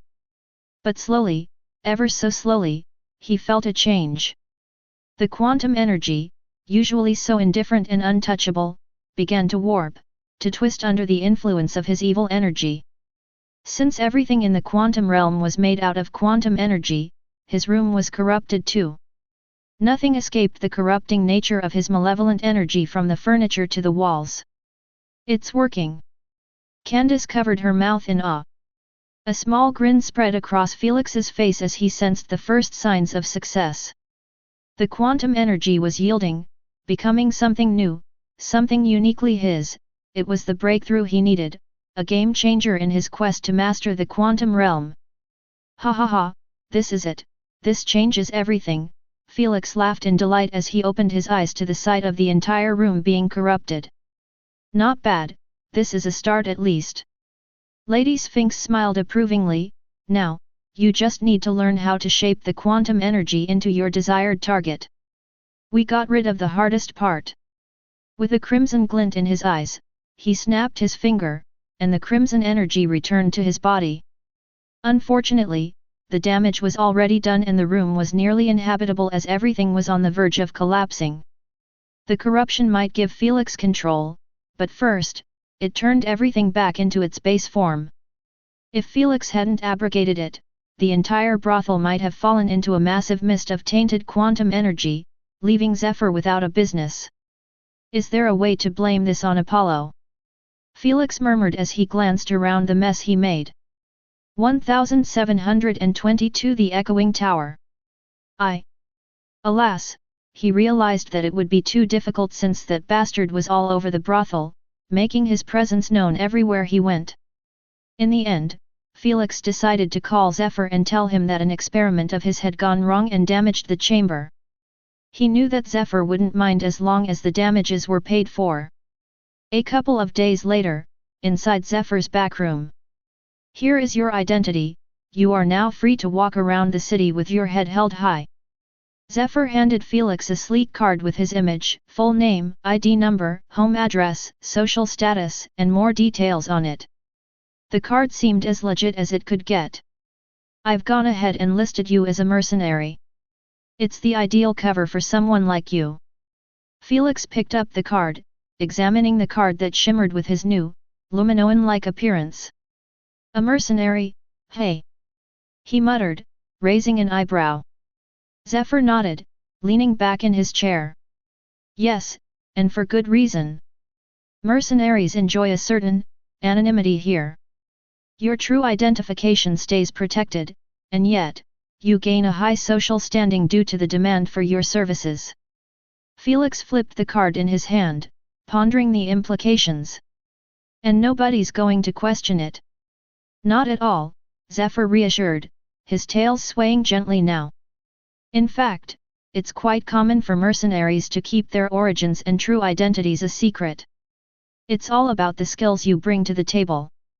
It also gives you the freedom to move around without attracting unwanted attention. Plus, if anyone does get curious, your mercenary work provides a convenient justification for any unusual activities. He smirked. Felix considered this for a moment, the corners of his mouth twitching upward. Makes sense. Just make sure to stay out of trouble. Or at least, the kind of problem that would have your identification questioned. Fair enough, Felix agreed, pocketing the ID. Thanks, I'll remember this. Zephyr's sly smile returned as he stood, guiding them towards the door. Just doing business, my friend. And who knows? Maybe you'll enjoy the Soldier of Fortune life. It's got its perks, after all. Just as they were about to step out of the back room, Zephyr stopped them with a hint of seriousness in his voice. That reminds me, you told me to notify you of any information about areas with an accelerated time rate. Yes. Apollo nodded. Did you find something noteworthy? I hesitated to bring this up, but I have received classified news that the Vibronix royal family is planning to send a new batch to the Echoing Tower. Zephyr shared. Wait, are they still attempting to obtain the Stone of Reality? Apollo raised an eyebrow in surprise. How long has it been now since they first discovered the tower? It's been too long to bother counting. Zephyr shook his head, yet, I doubt they will be halting their efforts. After all, the other nations are still going strong at it, desiring to obtain the stone and claim ownership over the realm once and for all. What are you guys on about? Felix knitted his eyebrows in confusion. The Echoing Tower? Stone of Reality? Ownership of the quantum realm? Such big terms made absolutely no sense to him. I will explain everything later. Apollo assured while continuing his conversation with Zephyr. They have failed to obtain the Stone of Reality even when it merely had a dozen floors. Now, it must have already crossed the 100-floor mark if my calculations are correct. Yes, it's on 105 floors at the moment. Zephyr answered. The 5th floor was recently completed and this allowed them to start planning for another attempt. Damn, they sure are a stubborn bunch. Apollo smiled wryly. How many lives were already claimed by the tower? Despite the impossibility, they still believe they could reach the 1st floor and obtain the Stone of Reality. Their delusion knows no bounds. At this point, I don't think it's a delusion. Zephyr chuckled. It's a mere cock-off between them and the Chaotians. The Vibrunxian superiority complex would never let them have peace of mind while knowing that their mortal enemies are still sending troops to the tower while they gave up. As the rest of the nations? Well, it's the sole method available to rise above those two mega-empires and establish a strong foothold in the realm. I see how it is. Apollo rubbed his chin thoughtfully while glancing at Felix's puzzled expression. Many thoughts roamed in his mind about whether it was worth it to join this mess or not. After all, he was tasked by his alter ego to bring Felix to him in one piece regardless of his condition. This meant he shouldn't really care about helping Felix get rid of the celestial chains of him. He just wanted to help him out since it would be near impossible for Felix to spend the entire 12 million years or more with this current time difference. While it was accelerated significantly when compared to the matter universe, his alter ego wouldn't allow them to hide for such a long period. That's why Felix never bothered to suggest hiding in a random place, knowing that Apollo wouldn't agree to it. While they might seem cool with each other and act as friends, in reality, Felix was considered a hostage without much of a will of his own. Whatever Apollo's alter ego says goes. Felix wasn't desperate to recover some of his strength for no reason. Prick, what do you think? The rift won't open for at least 1,000 years. If we enter the tower and remain on the topmost floors, we will be safe from its dangers while at the same time, the Paragon will be eating through the punishment duration. By the time we come out, the rift will be open and the celestial chains will be gone. Apollo tried to convince his alter ego. It will also earn us more goodwill from him and make him consider helping you reach your goal actively. What if he bails on us after he recovers his strength? Apollo's alter ego replied coldly, don't forget, he is still the successor of the Paragon of Sins. If that B*TCH can't be trusted, neither can he. Apollo's alter ego had an extremely pessimistic view of life. While Apollo saw life as a source of joy and entertainment, his alter ego despised anything about it. As the embodiment of darkness who spent most of his life in the quantum realm, his thoughts and personality could be said to have already reached their final form. Utter hatred of light and anything that represented it. Then, we will come out much earlier. Apollo mentioned, if he had a couple of thousands of years in his punishment, there wouldn't be much of an issue, correct? Plus, aren't you forgetting something? Apollo added with a solemn tone, how the f*ck you expect him to help you when he is 99% weakened for the next 12 million years? Apollo's alter ego thought about it in silence and recognized that his happy-go-lucky other half made some sense. While he desired Felix's black flames, he understood that if his experiment were to work and Felix proved to be helpful, they would need more celestial energy as fuel. They would not be able to obtain it in his current state since it required them to return to the Eternal Kingdom. Fine, you handle it. Apollo's alter ego added with a cold tone, if you dare leave him out of your sight, we will switch places, permanently. Gulp, come on, now, ha, no need to take it that far. Apollo laughed nervously with a tint of dread in his eyes. Don't drop the ball, or else. With that last ominous remark, silence returned to Apollo's mind. You good? Felix frowned after noticing that Apollo's hands became a bit drenched in sweat. Yeah, it's all good. Apollo showed his usual radiant smile and turned to Zephyr. Then, he asked, is it possible to get us information about the suicidal new batch? We would like to join them. Felix and the rest of the tenants didn't know how to react to Apollo saying such an ominous sentence with a straight face. Well, of course, but... Zephyr coughed, it's going to cost you though. 1723 The Echoing Tower. 2. Sometime later, inside Felix's new room. Care to explain? Felix asked with a hint of displeasure in his voice. He didn't like having Apollo make decisions without counseling him first. Especially, when those decisions were related to a life and death situations. You should be thanking me, this is a once-in-a-lifetime opportunity to help you get rid of the celestial chains much faster, Apollo replied lazily while lying on his side and eating grapes, piece by piece. I will thank you if you explain the situation. Felix's eyelids twitched. I guess it's only right you learn about what awaits you. You think? Don't patronize me now. Apollo gave him a bombastic side-eye before fixing his posture. The moment he sat straight, his expression turned serious. The Echoing Tower, it's a place in the quantum realm beyond ordinary, which defies the very fabric of reality as we know it. Felix shifted closer in intrigue. How so? It's called a tower, but in reality, it's being referred to as such merely due to its cylinder-tall-like appearance. Apollo shared, it is believed to be built around the heart of the first quantum creature to ever exist.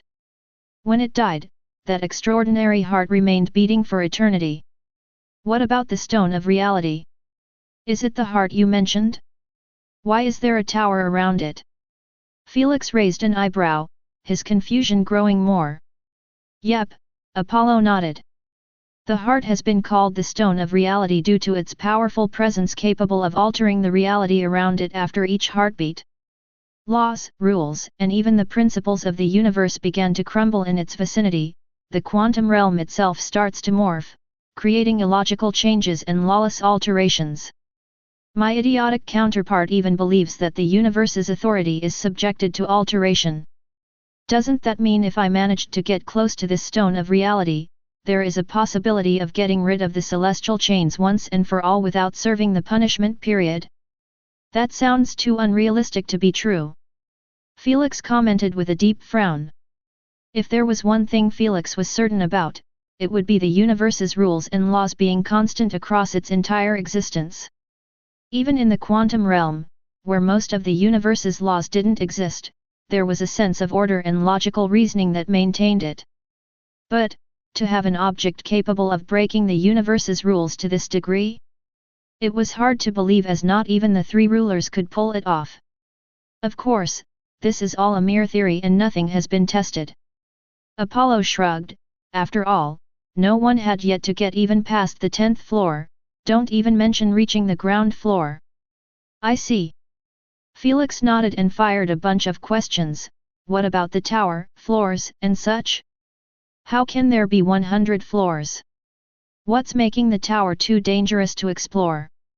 It's not certain, but it is believed that to prevent these alterations from spreading further, the quantum realm itself began constructing the tower, layer by layer, floor by floor, encapsulating the stone and its chaotic influence.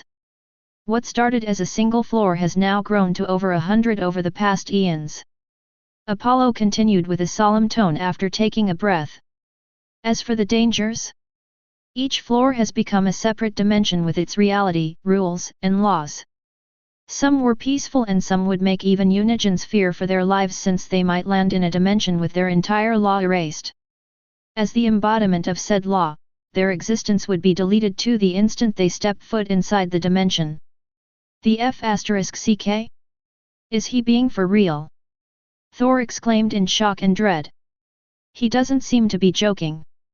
Lady Sphinx narrowed her eyes.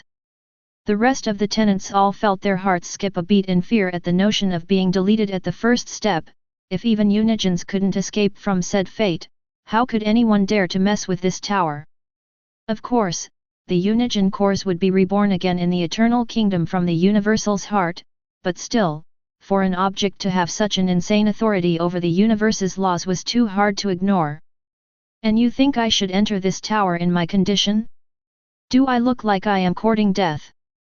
Felix asked with a speechless look. After becoming a Unigen, there weren't many things that scared him. But this? He had heard enough about this tower to understand that it was bad news.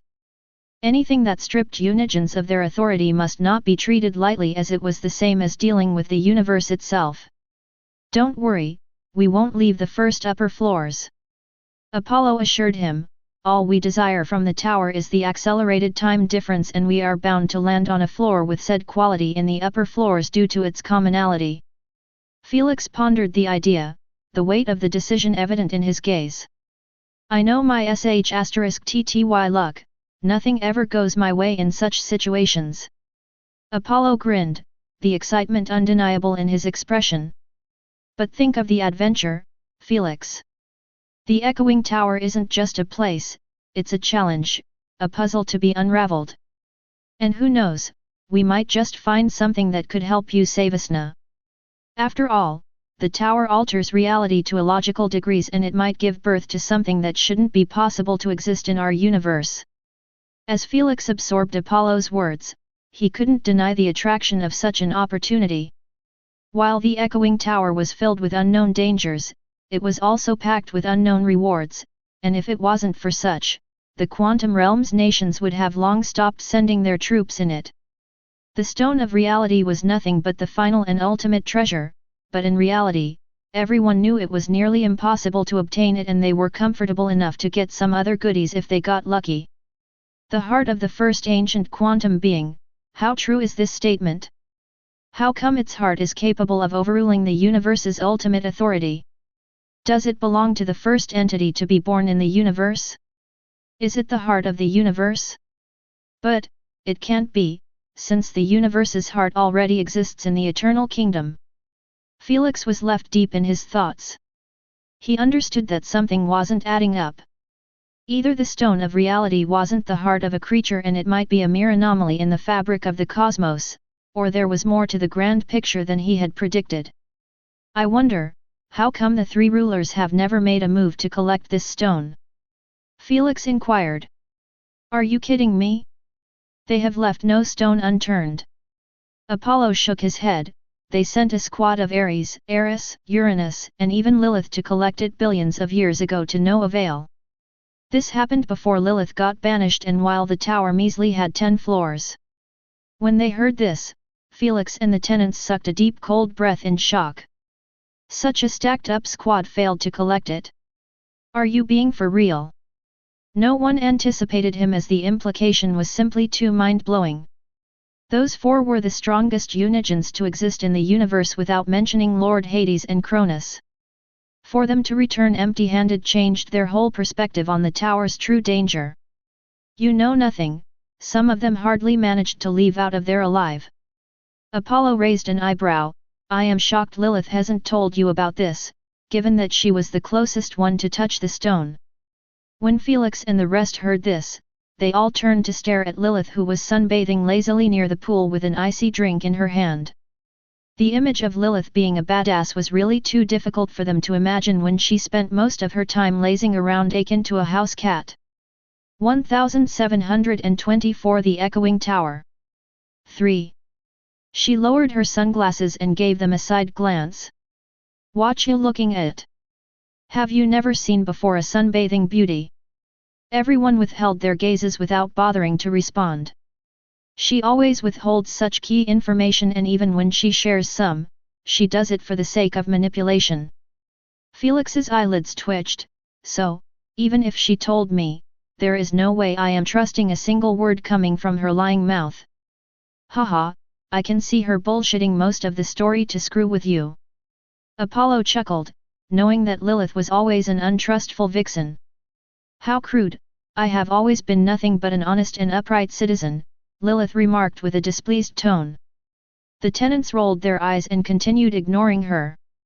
I don't know, the more I hear about this place, the more chills I feel, but, Felix said with a solemn tone, as you said, we need to do something to get rid of the celestial chains, and if this is the current best method, there is not much of a choice. Don't worry, the surface levels are almost always peaceful since the reality's alternation and disruptions are still at a minimum. Apollo waved his hand comfortably. The lower you get, the harder a floor becomes inhabitable. All right, as long as we remain at the surface level, I am cool with it. Felix decided at last. While the mentioned dangers made his skin curl a bit, he had to do something about the celestial chains.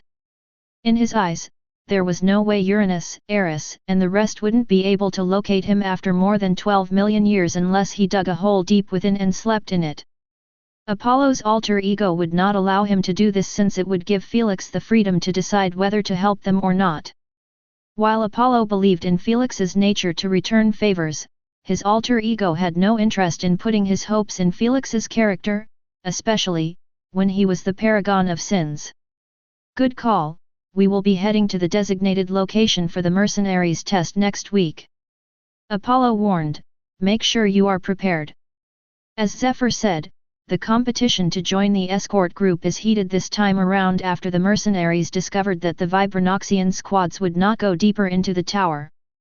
While Apollo had assumed that the Vibranoxian royal family still desired to obtain the Stone of Reality like the public was told, in reality, they planned on remaining in the top 10 floors and seeking some treasures born out of the disturbances.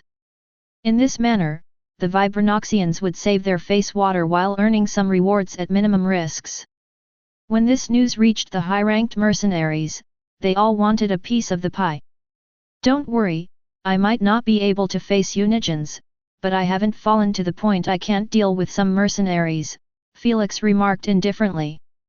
Seeing the cold stare on Felix's face made Apollo feel excited and bubbly inside. Why do I feel like I am joining a supremacy game with the real landlord? This is a dream come true, he said with glittering eyes. Felix rolled his eyes at his antics and departed the room, not wanting to deal with him when he was in his superfan mode. Landlord! I will be your greatest sidekick. You hear?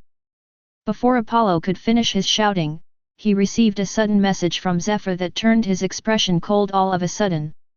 I have picked up a piece of news about a tall elderly man with a white beard and star-like eyes entering the city. Weird, he doesn't resemble any race I know. Thanks for the heads up. Apollo requested, if he ever came to the brothel asking for us, send him away. He won't dare give you trouble right under the Quantix Prime. Well, of course, who dares make trouble under the ruler of the Empire? Zephyr sneered. Also, keep updating us about his location. Aight. Apollo offered him his thanks and promised him a generous payment after they left the brothel in a week. Then, he reached out to Felix and told him to swiftly return to the room.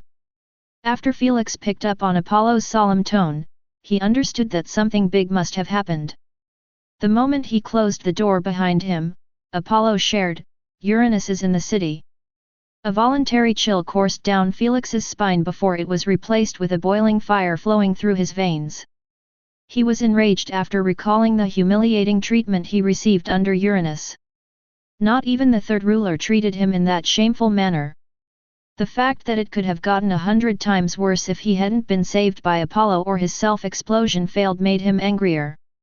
However, he took a deep breath and pushed those feelings away, not allowing his wrath to take control of him.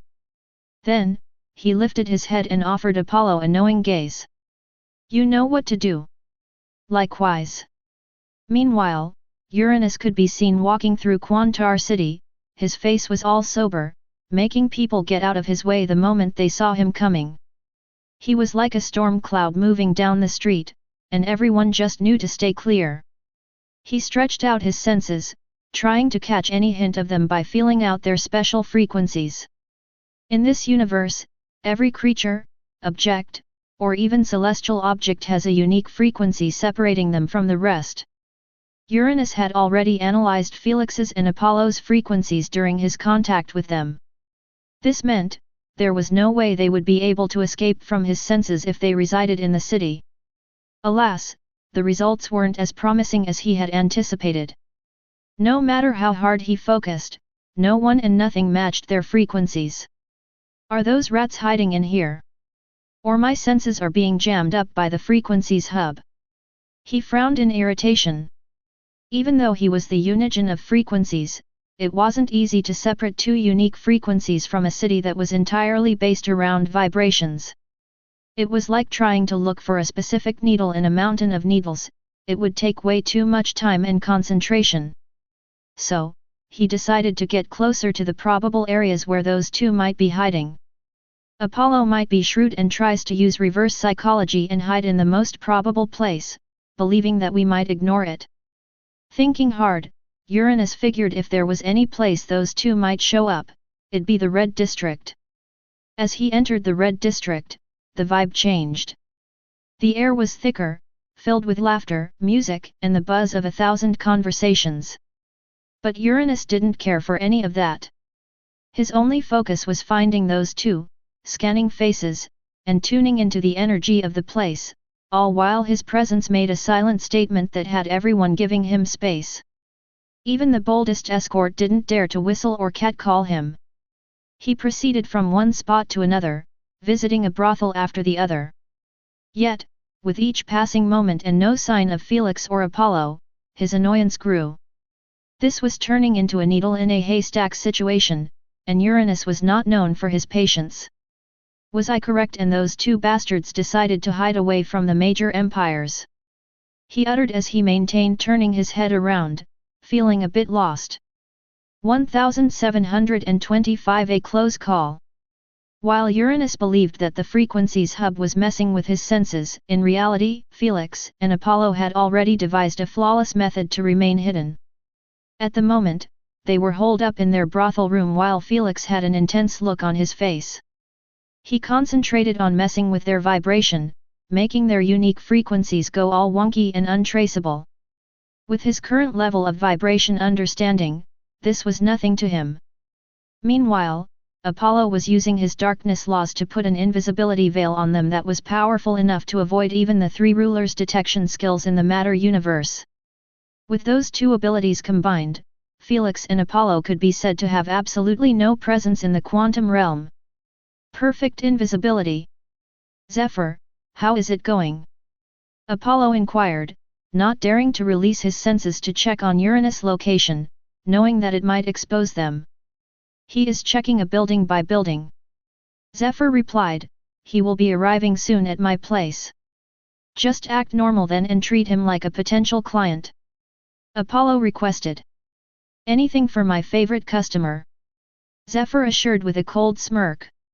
In his eyes, Apollo was the golden egg-laying goose and he would do anything to protect him. Just in his short stay here, he had squandered more than what 500 clients would pay. Thus, even when he had no idea about the details of the situation, he had no interest in letting him get caught. After a short while, Uranus strolled into Zephyr's brothel with a stormy expression, his gaze sweeping over the lavish interior. Zephyr rushed forward with a greasy smile plastered on his face. "Welcome, welcome to the finest pleasures in Kwantar City," Zephyr announced, gesturing grandly toward his variety of escorts. "May I interest you in some company? We have the best selection of girls and boys, each more exquisite than the last." Uranus barely glanced at the offerings, his impatience noticeable at first glance. "I'm not here for entertainment," he stated coldly, cutting Zephyr off mid-sentence. "I'm looking for two individuals. Perhaps you've seen them." He showed him a picture of Felix and Apollo, even though he knew deep down that those two would have already changed their appearance. Zephyr leaned closer to the picture and then shook his head. "Ah, I'm afraid I can't help you." Uranus ignored him and continued expanding his senses across the brothel, making him see everything within it. Even the customers doing the deeds weren't spared. Suddenly, his eyes landed on an empty room that seemed pretty damaged and was being repaired by two workers. "What do we have here?" Uranus narrowed his eyes coldly as he surveyed the chamber from corner to corner. However, the results were unsatisfactory as his senses didn't pick on anything related to Felix or Apollo in the room. Even the destruction seemed to result from a small explosion. Felix wasn't an idiot to leave behind a residue of his evil energy or even signs of corruption. He made sure to destroy the room completely to remove any connection. Since he was paying for the full damage with some extra liras, Zephyr allowed him to do as he pleased. "What happened in chamber number 24? Uranus asked coldly. "Room number 24, you? How do you know about its state?" Zephyr acted shocked. His reaction was as genuine as it could get. For a shrewd creature that lived for God knows how long, he had already mastered his emotions and behavior to the point that not even a Unigen could get a good reading out of him.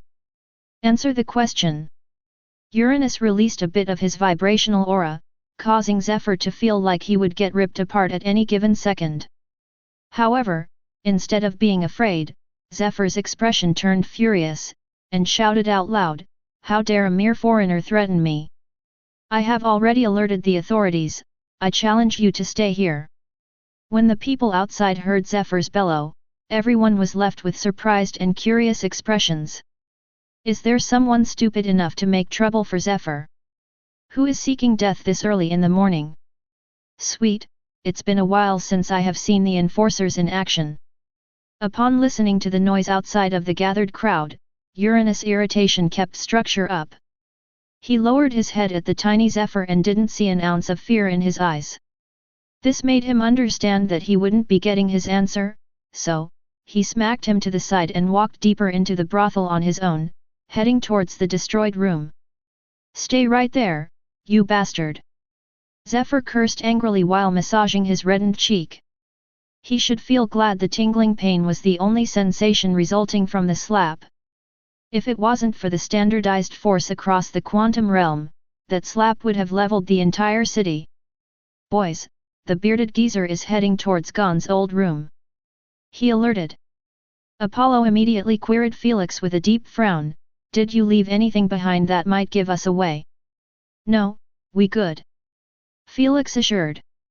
He truly didn't drop the ball as Uranus had found nothing connected to them in the chamber even when he surveyed the smallest pieces around. The whole destruction screamed of an explosion, and this made Uranus assume that a confrontation might have arisen between a customer and an escort. After all, he knew that almost everyone in the quantum realm had enough strength to defend themselves. There was no such thing as a mere commoner. So, after he was done with his search, he turned around and walked away, his loud steps resounding thunderously in Felix's and Apollo's ears. "He is right here. Catch him!" Meanwhile, Zephyr was already bringing a dozen enforcers inside his establishment, having no interest in letting go of this matter. He was slapped before the public and this damaged his reputation greatly. Alas, Uranus wasn't in the mood to entertain anyone. With one last glance behind him, he broke into vibrational waves and disappeared out of the brothel before the enforcers could get him. The enforcers glanced at each other with a hint of shock after witnessing his escape method. Vibrational transmutation, is he someone from the royal family in disguise? One of the enforcers murmured. Their reaction was understandable, as it was a known fact that only the royal family and their subordinates could break into vibrational waves. It wasn't because of the difficulty. It was considered a unique ability for the royal entourage because one needed to have control over quantum energy to ensure a normal return after transmutation ended. Since everyone and everything was created out of quantum energy, breaking into vibration waves was easy, but recovering their natural form required the creation of their forms again. Thus, to see Uranus use this ability made them assume that he was either suicidal or part of the royal family. The latter made the most sense. Don't call us if he were to return. This is way above our salary. The enforcer's captain warned Zephyr before taking off with his squad. Even Zephyr was left surprised by the whole matter and felt like those two were going to put him in a mess no money would be worth receiving for. In the Vibronix Empire, the royal family was beyond reproach.